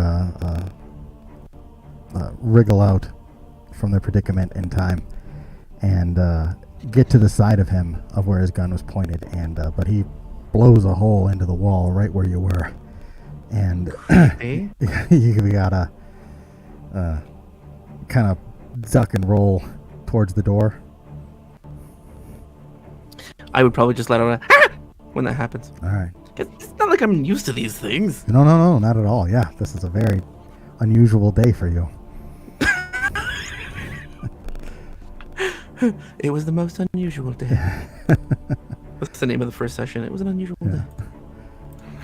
So yeah, you scurry out the door, and there's another blast that follows you behind, but it goes wide. More startling than anything else. I know I probably can't hear her, and my perception frankly sucks in general, but can I see the kitty? You can't see the kitty from where you're at, but you know that it went out the window on the south side. Different side. Yeah. So if you arc around the south way and keep following, you might see her. Yeah, I guess I should, because I still care about her injury, so I'll do that. Yeah. I'm trying to catch up where she would be. Yeah. You run around as fast as you can, and you don't hear the gunslinger following you. And so you run around and are able to see that the cat is just peeking out of the rain barrel. And she does not like that thing. But right now, it's a safe place for her. And the water feels good on her injured paw. I'm needlessly panting as I run around the house, because that's what you do when you run. Yeah. You're imitating people. You don't actually breathe. Right. So, yeah. Something loud, I think, is what they do. I don't know. Mm-hmm. So the seeds of the apple are magic extra, way powerful bullshit for spells. Oh, yeah. But the flesh of the apple, did you say it heals? I'm sorry. What's it do? Yeah. We could say there are some minor healing properties that'll at least stabilize a wound if you chew into it. And if you eat the whole apple, yeah, you have some healing properties there as well.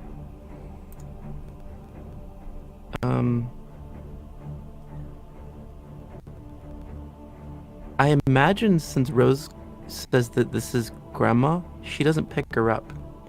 And she's probably never let me pick her up. It's probably the first cat I've lived with. Right. I don't know how to pick her up. So I'm just like grabbing her by her ribs and then running toward the tree. Yeah, doing the best you can. Sure. She stays quiet, lets out a few little muffled, but is trying very hard to stay stealthy in this extreme situation. But she allows you to carry her to the best of your abilities, anyways. Okay. And I realized I can actually keep holding her and then just grab apples with hair. This is cool. Oh, absolutely. Yeah. Mm-hmm. You can. Everybody should have prehensile hair. You're able to scurry up the tree and grab whatever you want. It's. Oh, cool. Then I can jump off because I don't take damage from a 25-foot fall or less. Right. Yeah. You just plop down, and you're just fine. Yay. Yeah. Run with the kitty and the apple. And I don't think I can feed her while I'm running, so... Where, just running. Where do you go? I You could grab the key while you're there, since you're right by the bucket. You would at least have... But that's up to you. I did think of it out of character, but I don't think in character he'd think of it. Okay, Because, like, fair enough. he's good at making, like, complicated plans, but not doing shit that's really obvious. Like, he's right next to it, just didn't occur to him. Sure. All right. well, So he runs off a direction that is just directly away from that side of the house. Okay.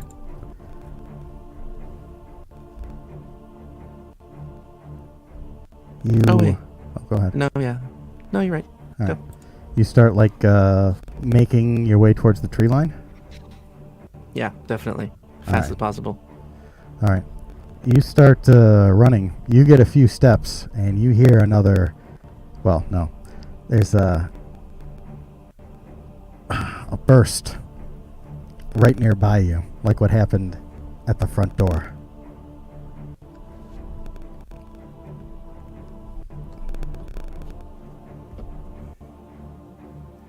And a moment later, you hear sort of a thunder crack coming from up in the air, like by the tops of the trees in the northwest corner of the forest map. Ah! Trees are angry trees! Yeah.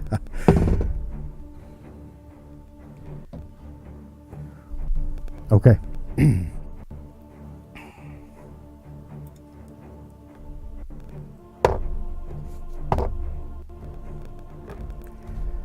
You take another 4 points of damage as a bullet rips through you and sends a puff of smoke, or a puff of dirt rather, up into the air just beside you. Okay. I just realized this would be a very terrible time for me to go to 0 hit points. Well, Doesn't matter. Doesn't matter. yeah, you can. I want to surprise our audience if that happens. So, yeah. Well, you've had to repair yourself before, and you've got a needle and stuff, and that's basically your form of healing. Okay. But it does take a moment to sit down and do it. It's not something you can do on the run. Do you, I know. Okay. Yeah. No. Do I know of any good hiding spots in this direction? If not, I just You kind can of. You can fit into the. You can squeeze under the cellar door. That is the only real place of cover that you could think of. And you're also close by it, and it is on the opposite end of the house from where the tree bullets seem to be coming from. The tree bullets. Because I know how the house works, I would probably think that that was the smartest thing to do, probably because it's complicated. Like, it's Sure. really easy to just run directly away from the house and just keep running. But no, I'm going to try to squeeze under the door and then move the barrel underneath and then keep going and, like, leave shit in the way if I can, and then just, like, keep running as far as I can. You squeeze down into the cellar stairway, and you're able to bring the cat with you. She's also able to squeeze through, and does so, trying to get away from everything. Poor grandma. You hear hollering on the main floor above, and feet scraping around. And it sounds like the one guy has awoken the other guy, and they're talking to each other, and you're close enough you can overhear what they're saying. That it doesn't look like that the witch is still here, and that they are going to take their positions, wait for her to return, and take her out before she gets to the house.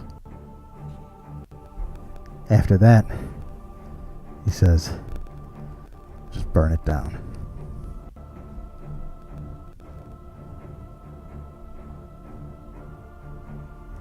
So you're smart enough to realize they're using basically the house as unwitting bait, and if she comes back, they'll be ready to take her out. Oh no, Mama, she's in danger. We have to protect her. Mm-hmm. Indeed. You could run and hide and maybe save yourself, but she would almost certainly perish. No, I instead force feed the cat apple, and if you don't know what that sounds like, it's... Yeah, oh yeah. It just instinctively rejects it at first, and it's not until some of the apple juice starts seeping its way in to her tissues and things start feeling better that she allows you to very carefully hold it in front of her, and then she takes the bites. Okay. Oh, jeez. Oh. Dude. Oh, you totally just made me think of an idea for a character. Because, like, as an animal, you don't have hands, but if you have prehensile hair and you're a witch, you have a way of grabbing things as an animal. So you can always be an animal form and still use your hands for whatever the hell you need to. That's a very good point. Hair. Yeah, I know. Be fun. So, yeah, okay, I just give her the apple, and then I realize, oh, I forgot Clocky. You forgot what? Clocky. Clocky. Yeah. Well, he's sitting pretty much where you dropped him. You see how high I value my familiar. Yeah, right. Jeez. Wow, yeah, this is gonna kind of suck. All right, so I don't exactly know how this is supposed to work, but if she needs more healing help, I don't have medicine, but You can I have stitch you, her I'm up trying. between that and the apple. She'll be okay. I'm totally helping. Look, this is a healing spell.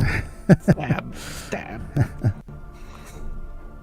All right, yeah, I do that then. I seal up any wounds that I can, and I don't like even have any possessions that could assist an organic with healing. Not really, no. Giving her the apple was the best thing that you could have done in that regard.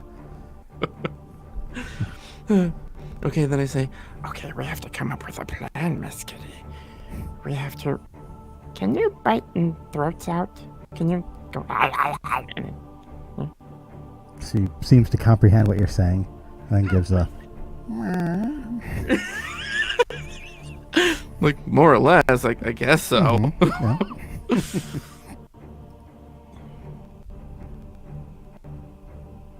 She looks up and hears the creaking of footsteps up above. God. What do you do?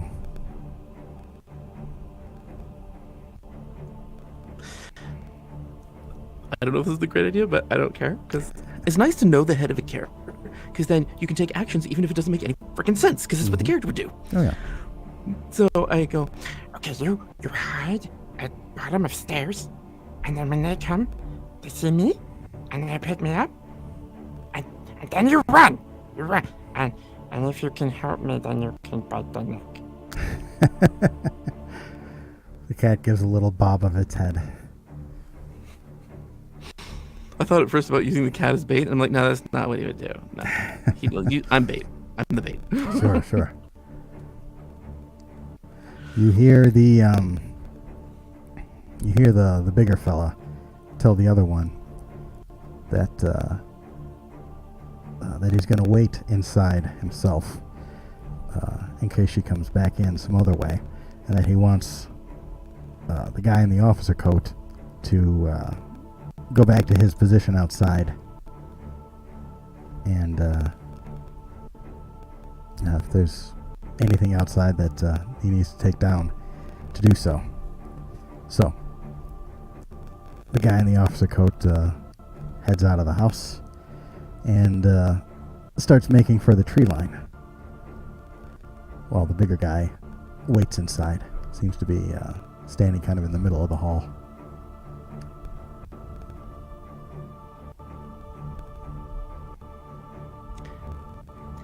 Well, I don't care why they're here or what they're interested in at all. Doesn't even occur to me. That's completely outside your characters. Yes, fair. There's probably reasons for things. Oh, there are, yeah. Whatever. There'll be a little summary at the end here, but no, he's just worried about protecting, his caretaker. Yeah. Person who's been the nicest person in the world to him, basically.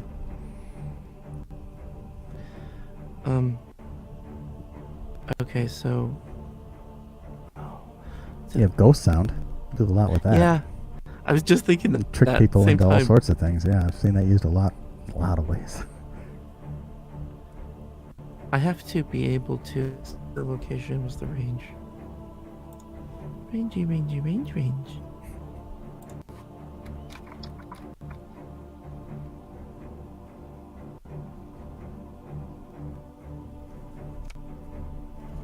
Can you hear my keyboard clacking while I'm doing that? I don't think so. That I heard. Okay. Oh, go 7 feet. Could you, nope, doesn't matter. Okay, so if I understand correctly, there's just the one house now? The what? There's just the one dude in the There's house one now? dude in the house, yeah. And, whatever side, well, okay. No, it'd be, yeah, okay, it'd be opposite the front door. So, going out from the front door, across the clearing, are there any of these jerks in that direction at the tree line? The one who left the house is walking straight from the door directly across the clearing for the tree line. Looks like he's going to camp out and watch just the front door. But he doesn't have the vantage point of whoever's up in the trees right now.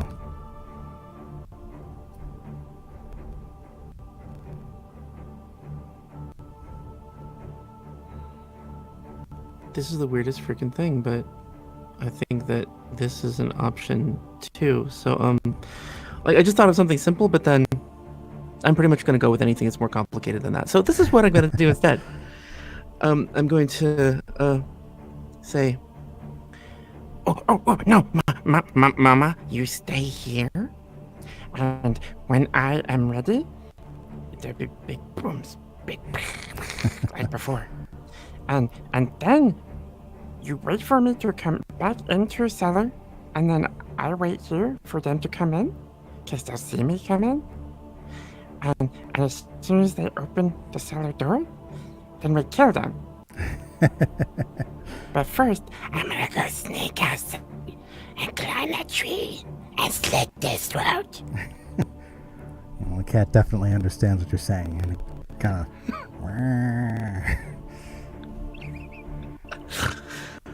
like even the meow sounds like attitude. She's like, I don't know about that. Whatever, you young people. Okay, so like, I'm mainly doing this because this is the way that like the characters origins and stats are built, like he's actually good at this thing, so he'd probably instinctively do this thing. So I'm gonna try to sneak out and stealth around, go to the tree, climb the tree, kill the dude.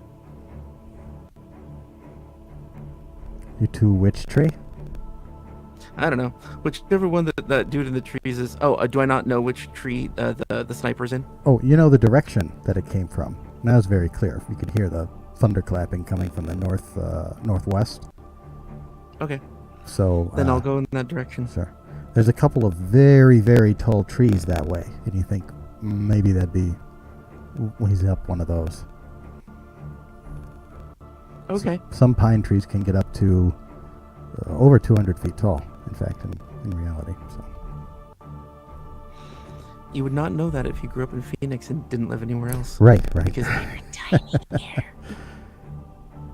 Okay. You, last time you tried to make it across the clearing, you had some gunfire at you. So is there anything you're going to try to either create a diversion or just bolt for it as fast as you can, or use some kind of spell assistance? Or you could just take your chances. Yeah, it sounds like it sounds like that's the best idea.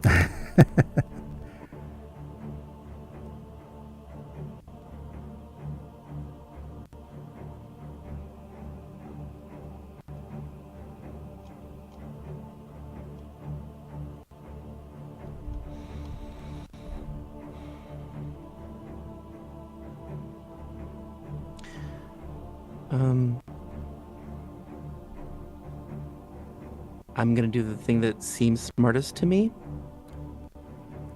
but it may not be. So I'm gonna sneak around the. I'm going to leave the cellar by the direction of the house that is farthest away from the sniper's area that I think he's at. Sure. And then I'm gonna have to sneak through the tree line to get to him eventually. And then I still don't know where he is, but maybe I'll find him. Yeah. No, that is actually very smart. He'll have the poorest vantage point of you if you just go straight behind the house and make for the tree line that way. Okay. Maybe a little to the southeast. Because if you stay the opposite way that he's at, then yeah, the house itself gives you coverage for about, a good ways through the clearing itself. Okay. And so you do. You just bolt. While I'm doing that, though, I go snake. You step across the clearing, and you get about 3/4 of the way across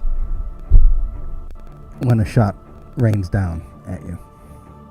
Wait, can I be stealthing? Not while you're in the clearing. Oh, right, duh. Once you get to the tree line, yeah, game changes, certainly. I was thinking video gamey. I'm sorry. right. I was like, push stealth. Yeah. That's how that works. Right. You go semi-transparent and start moving at half speed. Yeah. And I lose all threat. Yeah. No, you make it most of the way there before you're spotted, which is the best you could have hoped for. He gets one shot off at you, which goes a little wide and creates a little poof of dirt. But you'd probably want to pick up to full speed and just bolt for the tree line after that, because yes, it does take a moment for it to reload. You seem to see. And I don't know if this is a thing, but can I like figure out the trajectory of where it came from, or can I even? Yeah, you have a general sense of where it came. It came from a high vantage point in the northwest, to the northwest of the house. Okay, I'm still not running toward that though. Like I'm right. No, you're running away from that. Like I'm running away. Yeah. Right. Trying to get to the tree line, which you do, and jump past the tree line, and a few seconds later you hear another burst. The tree bark goes flying off. But by then, you're several strides in, and you have both cover and concealment. Okay. So you said you wanted to reverse, like circumnavigate back to Yeah. to that area. And although when I'm jumping into the tree line and the tree goes again, I go, Angry trees! and I try to stealth around to find him. In a panic, you look around and you don't see any more moving trees or exploding trees or angry trees of any kind. Okay. Oh my god, I'm gonna have a tree phobia after this. Oh yeah, you'll need a little tree dolly to work through some of these issues. It's just broccoli with dress. Right, it's enough. Okay, so should I roll stealth or survival? At this point, you don't need to. You're just moving through the woods. Okay. There's nothing particular pursuing you. Okay. One moment. Mm-hmm.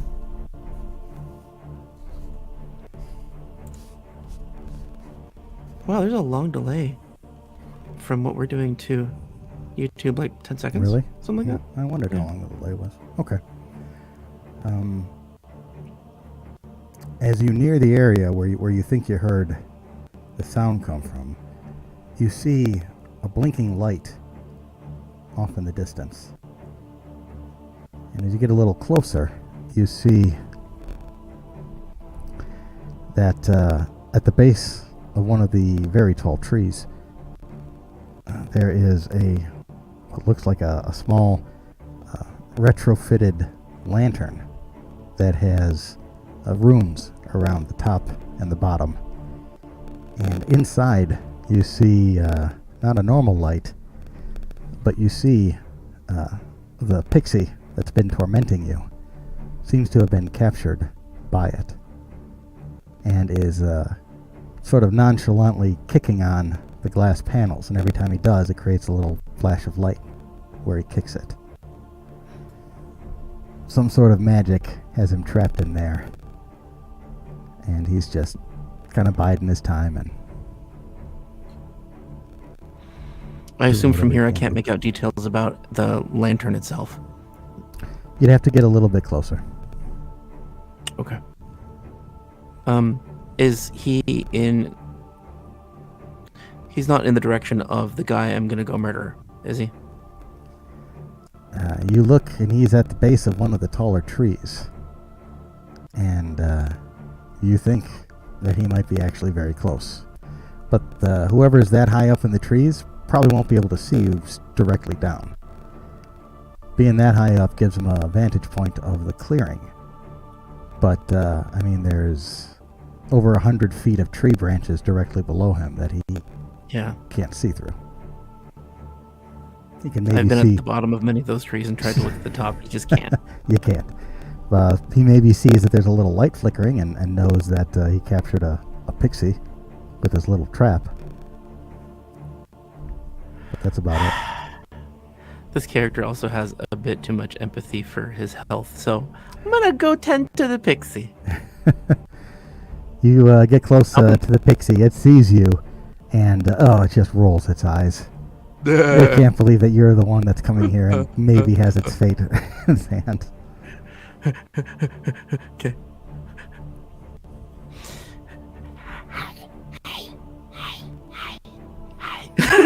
It gives a sour little nod. Okay, and then I probably crawl forward on all fours, just like carefully looking around, moving really slowly and as quietly as I can until I get there, and then just figure out how the damn thing works. And if Well- not, I'll probably end up smashing it. There's looks like a little dial that could be turned on the very top of it, which is very obvious. It's just that the thing inside of it has no hope of trying to manipulate it from the inside. Okay, so it doesn't look like a volume controller or anything. I was thinking about turning it up and see what No. happens. No, it's a little screw release that'll take the top off. Okay, I just flip that and pull the door open if it doesn't open on its own, and immediately I go, Go, there's bad guys! Run! Wait. Tell Rosie to run. You know Rosie? You know Rosie? It looks at you, kind of pauses, and doesn't fly out directly. When you speak of Rose, you seem to get its attention, though. Okay. It's Batman here for her. It speaks, but you don't understand it. It doesn't seem to know your language. Doesn't seem to care. You don't make sense. He then points up and a little over to the side. And then sort of gestures with the point.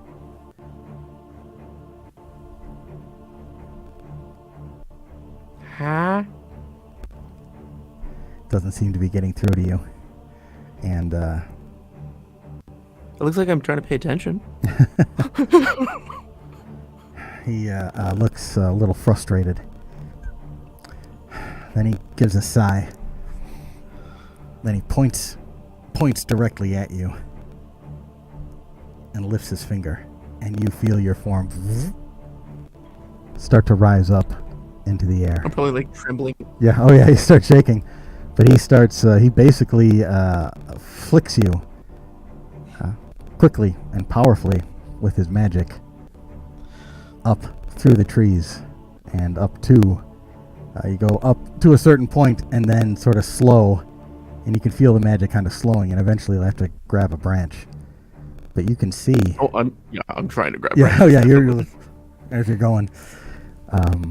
Eventually it slows down enough that you can, and when you get that high, you see a human figure resting at the base of one of the branches near the top of the tree. He's got a rifle in his hand pointed down at the clearing, and there's a grenade belt hanging a few feet away on a branch. Both he and the grenade belt are covered in bits of pine branches for natural camouflage. I find it unlikely for written history, for thought of history, for skill feats, or for skills that I would have any clue what a grenade belt is. Yeah, the only thing you would know from that would be from Cousin Clovis. Maybe I could know it's bad in general? Oh yeah, they go boom. Okay. Those are bad. I should take them. Mm-hmm. They look like metal pine cones is how he describes them. And they are very, very dangerous.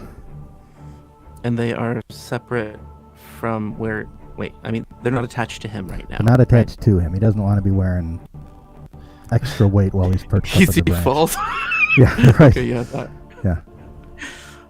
Alright, so... What was I gonna say? Something about, Oh. How high up are we out of character? Because I just wanted to know for future... I don't know. No. Actually, I would need to know in character, so just tell me if he would know roughly how high up you are. About 150 feet high. Mother... That's bad. Okay. Oh! Fear. I hide on the other side of the tree and I cast fear at him. Because if he critically fails, he runs off the edge. What's he got to make? 22. Here he is.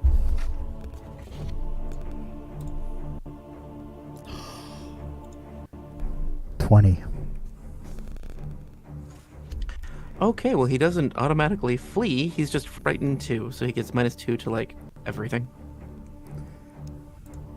Do you, I guess, how do you sound? Do you have to make a sound when you do it? Yes. Okay. Just a sec. I want to see if I made any notes about that. Oh, I remember. So stupid. Okay, so there might be like magical words or something, but I'm not gonna talk about those. Sure, 'Cause sure. I say those, but also I go.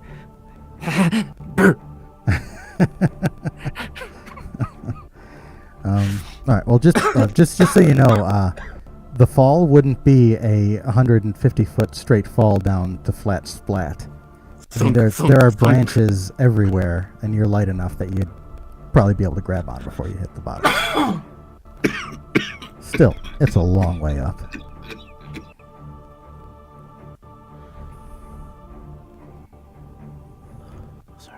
Okay. It's all right. I was mainly wondering because, like, I was thinking about just, like, running up to him and shoving him off, and if he takes me with him, I kind of just want to know if it was likely that I'd survive or not. It's a gamble, but it's you definitely have a much better chance of surviving that than he does. He'd be pretty much screwed. But you would have 150 feet of opportunities to grab onto a branch, basically. Mm-hmm. And you might even just get stuck on one and have to free yourself from a branch. That'd be crappy if I got impaled by a branch. I'm like, It's out of me! Right. Doesn't really hurt, but man, is it inconvenient. yeah. You're puncturing my back. Like oil starts falling out. Sure. All right, so you say boo? Yeah. Punctuate it with a boo? Yeah, well, like, I figure I'm scary enough coming out of the dark because things in the dark scare me when I'm not expecting them, so I'm just like, boo! It must be scary! You're right. It is scary. And it startles the hell out of him. He looks back, and you see him reach for his revolver and kind of let the rifle kind of hang down to one side. And spins around looking for whatever made that sound. And you can see there's, like, terror in his eyes, unless you want to try and hide, so he can't see you. I mean, if you get on the other side of the tree, you'd have pretty much full concealment. Yeah, I was planning on casting from partial cover, just to that's just fine. hide Oh, yeah, most of my yeah. body. So he just looks And I terrified. also want to clarify, he doesn't get minuses to shoot. He gets minuses to, like, everything else. Sure. He looks around, kind of in a panic, and starts waving his gun around. But all you have to do is hide behind the tree, and he doesn't see anything. It's not like you're breathing and making noise. You can just be completely quiet if you want to. Yeah, I'm just, like, wrapped over a branch, just hanging there. He carefully and slowly pushes himself to his feet and starts moving towards where he heard the sound with his gun out.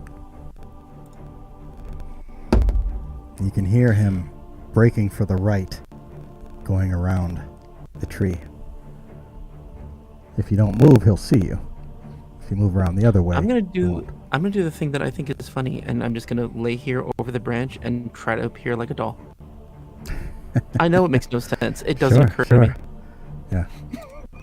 He sees it and is just startled to his core for a moment, because it's absolutely not what he was expecting to see. Uh-huh. And with that, he's got the rifle is slung over his shoulder now. He's got the gun in one hand, and he's holding on to a branch to steady himself with the other. And so with the barrel of his gun, kind of reaches out to poke you. I rolled just in case it mattered. The deception check I got was a 10 total, so this seems like an appropriate time to say, he pokes me, and I'm just like, That startles him more than if you hadn't moved.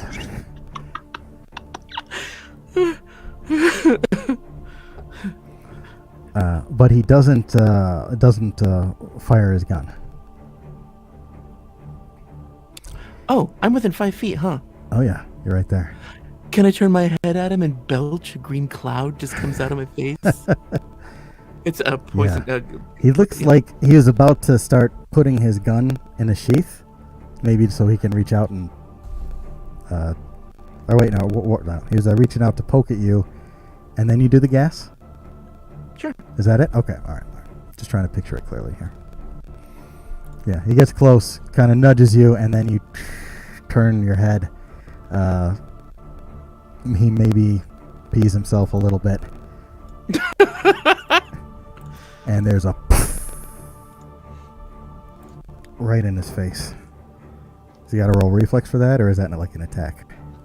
I don't know. Oh, it's fortitude. But he gets -2 because he's scared. Yep. It's poison damage equal to... Oh, interesting. Okay, so the damage he takes depends on his save. Oh, okay. Well, let's see. He's got an 11 total. Terrible roll. That's wonderful. Okay, that's a critical failure. He takes That is a critical fail. All right. 8 poison damage and 4 persistent poison damage. Oof. Oh, wait. This is a cantrip. It's automatically heightened. Hold on. Oh, it's more than that. I need to roll. Okay, so 1, 3. Yes. Okay, so it's only increased once. So I'll just add this d8. Okay.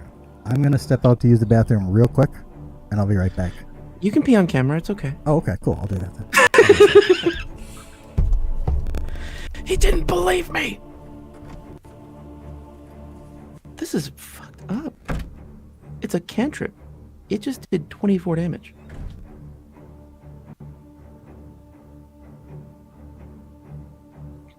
Oh, I have to pee too. I forgot. Oh, I can't. Moving everything. Can you make it happen? Yeah. Okay.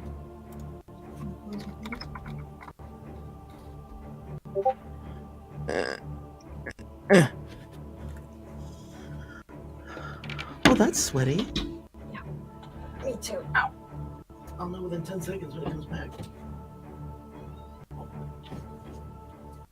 Mm-hmm.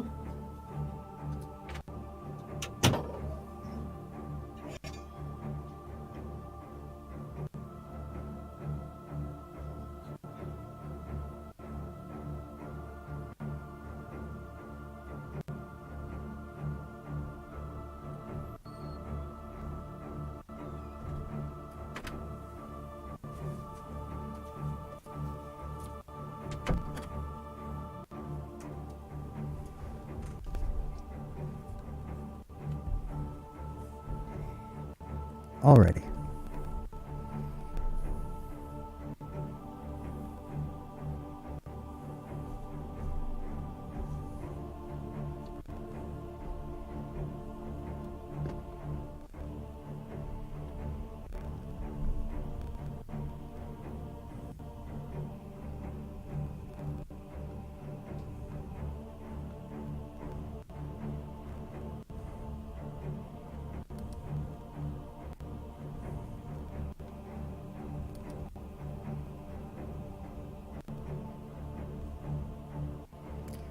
Okay. I guess we're waiting for Jake to come back. He might be using a bathroom himself.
Alright, yeah. I'm checking on Discord. He's using the bathroom too.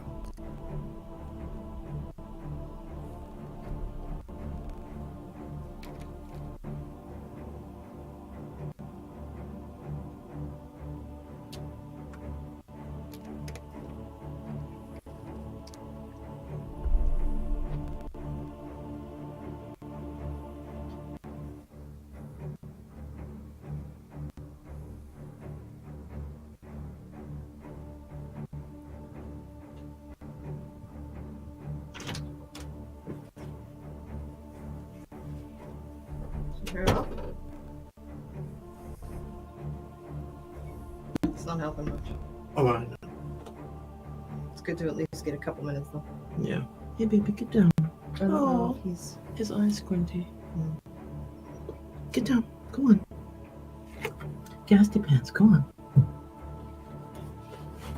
Yeah, he's been back for 30 seconds. Okay. Want me to lock in? Mm-hmm.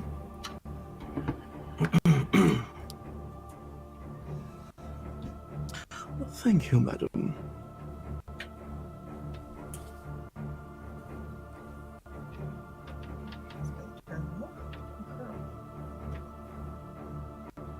Pretty sure I turned it off. Okay. Okay, then. Okay, I'm back. Okay. Oh, we look good. All right. Okay, so you The poison. poof of poison in the face. Yeah, it does it only because he critically failed. He takes 20 damage and 4 Jeez. persistent. No, fuck. Jesus, 6 persistent poison damage every turn. Okay. God, this is a cantrip? Well, the range is 5 feet, so yeah, you have some Yeah, vulnerability. you have but to be right jeez. close, but yeah, well, sometimes the rolls pay out that way. Yeah. All right. You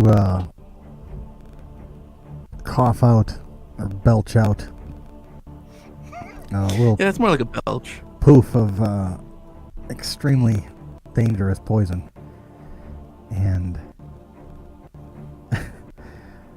he basically, in his fear, as he gasps, he inhales about half of it, just out of shock.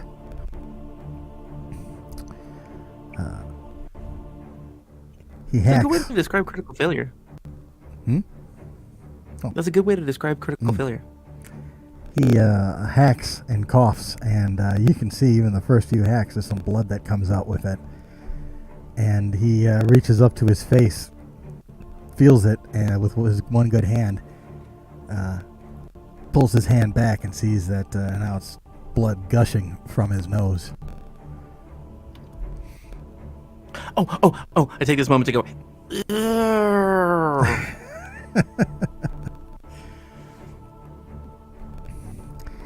He's having a very traumatic moment as he's bleeding out of his face and looking at this very bizarre thing. It's a world of fantasy, but still, you're an unusual thing, even that considered. Especially to find in a tree. Especially to find in a tree all of a sudden that you didn't hear anything. Yeah.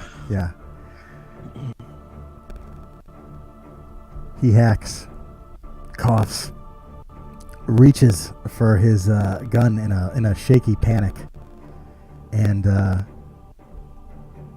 but by the time he has it drawn, you can see blood starting to gush out of his eyes. He gives a wet cough that kind of splatters on you. His gun. Oh, that's actually a phobia. So, like, I'm gonna try to scrabble across those limbs to get away from him here.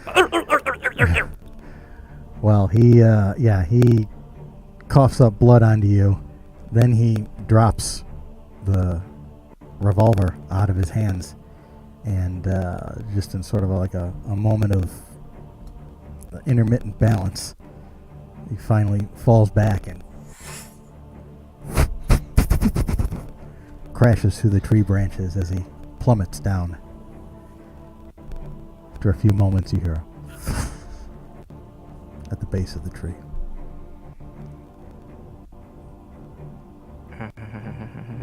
He's dead. Oh shit. It is what he'd do. This seems so stupid to me, but whatever, it doesn't matter. He goes, "Are you okay?" If you give him a few His hours, empathy, his low spirit wisdom. might reply, but And then I try to get down. yeah, there's a long pause. Maybe you call out again, but nothing comes back.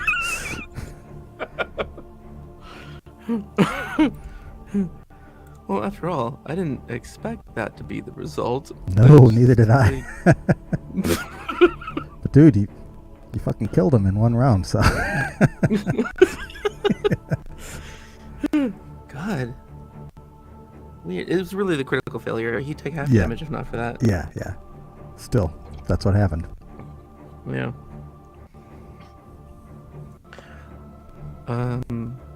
When I'm No, actually, I would carefully go down the whole way because, like, You can use your hair and No, stuff. Just no. hop down from one branch to another and use it to control. Yeah. And oh, dude, I can fall 25 feet at a time if I'm exact enough. yeah, totally. Just Yep. Just flop from one big branch to another, and yeah, you're just fine. You're completely Ragdoll covered physics. you're completely covered in pine needles by the time you get down. It's like half your body mass now, but you're alive. To me, that's better than blood. Oh yeah. You get down to the base and you see this twisted, mangled, broken body laying amidst some tree roots. I'm essentially hiding from the body, but really it's just to see if the friends are going to come out and help him. You're this far away, and he never got his shot off. It's unlikely they know that any of this has happened. I'll probably wait like 20 seconds, 30 seconds of utter silence, and I just can't hear anything, and then I'll go back the really circuitous route. All right, you do so, and safely do so.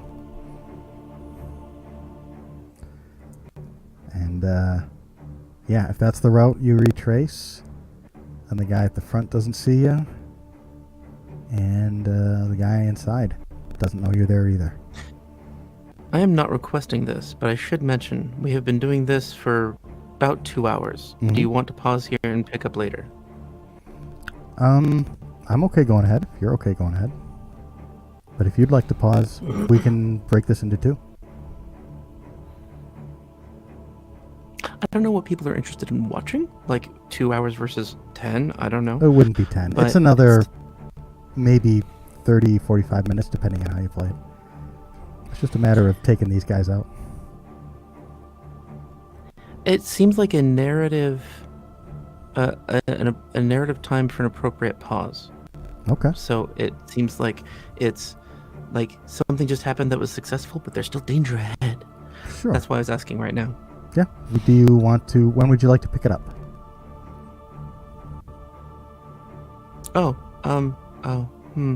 Can I tentatively plan with you for next Sunday, because I'm doing Yeah. something on Saturday that usually makes me unable to do anything for about a week. And so if it doesn't, by some miracle, I'd like to do it Sunday. Again. Yeah, it would have to be after 5 o'clock my time. I got something earlier in the day, but I don't care. that'd be just fine. Yeah. The like, you never have to like worry about me being willing to do something later. Totally fine with that. Okay. No, that's just fine. We will end it there then. Do you want to say we just end it with him approaching the house, or by the body? It's up to you. Let's just say by the body. Okay. Because like if people are watching if people are watching up to this point, then the actions that they've seen are stopping there. We Yeah. got to the bottom of the tree, Yeah. and then we can pick I a like that. narration from there. All right. We will. In that case, we will say to be continued. Okay, and I want to plan something with you separate from this, but Sure. I don't know what day now. It would be just a live stream on my side of just like talking about character creation and stuff. So I don't know what day Cool. you'd be available. We'll talk about it later. Sure. We can sort that out. Yeah. No problem. Good. Awesome. Well, thank you very much for attending this game session. I hope you have enjoyed it so far, and you'll at least have some time to think about what the situation is and how you might be able to use your spells. This is creatively. totally fun. I really enjoyed this. Oh, I'm glad. Like if I had no, it's tempting to just keep playing forever, but I know that in games like it just keeps stretching and stretching and stretching. So Yeah, there's almost there's almost never a narratively appropriate pause point. So this is a weird thing for me in that we didn't just like keep playing until we fell asleep. Right. I think that's how Well, it I usually used works. to do that. Yeah. Those 14-hour sessions. They can. Yeah. Yes. Yeah. I think the most I ever got was 20. And then I was like That beats my pausing record. between each sentence. I couldn't Oh, yeah. keep playing. I was like, okay. And then the Baron Uh-huh. says, I don't know. Let me get a cookie. Okay, and then I can like roleplay for the next 30 seconds, and then I lose it again. Right. You start drifting off into like half dream states, and yeah. It's awesome. Yeah, not so this time. It has been surprising to me this time and last time that you have created games that are more like fairy tales. Like you have just written this fairy tale and you're sharing it with others. This is really cool because it's telling a story. I mean, even for me, like I don't know what's going to happen. And when I'm doing something in the head of the character, I haven't thought it out of character. I'm just doing things. Like the Joker, I just do things. And so at the end of it, I look back and I'm like, this has been cool. I want to read it again. Well, that's great to hear. Yeah, I want these things to be, fun and engaging and I don't know, maybe hit on a slightly more personal level than the average game session does. But again, it's that's one of the benefits of solo play. That's not really something that you can do with a full group. So. Because they're competing drives, if nothing else. Yes. Always competing personalities, even if some are just like, I just want to hang out here and not do anything. That's something you got to keep in mind too. So you're not just putting all kinds of crazy things on the character who just kind of wants to roll for damage and hang out on the side, It's really awkward when you have a mixed group. Like I've played before with that guy who just... I thought he wanted to roleplay. He got there and he just drank the whole time. Yep. And just chatted. Yep. And for some people, that's the point of it all. So like we were talking before, if there was like some way to determine the types of games that people like the most, different types of people like the most, then you could get a group of like-minded people and everyone would be having a better time, as opposed to people trying to pull the adventure in 4 to 5 different directions, in any given encounter. Yeah. It seems like doing a little session like this, this seems like a really good tool for vetting your group before you start a group game.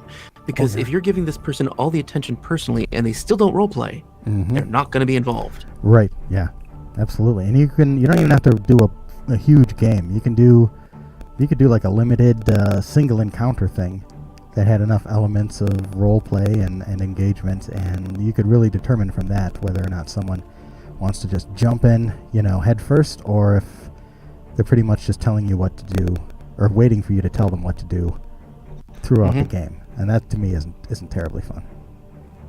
No, but that makes sense to me. Like the scene with Hagatha and the ogre and the dude running, that was an interaction that you could have gone either way on.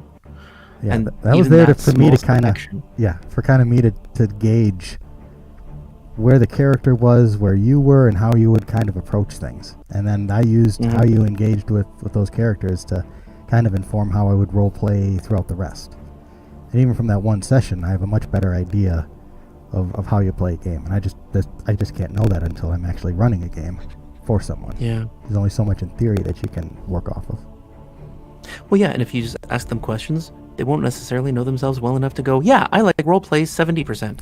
Yeah, exactly. It'd be nice if you could just say, all right, how much you want? 70% that, 30% action. Not everyone can do that, though, and that's understandable. Yeah.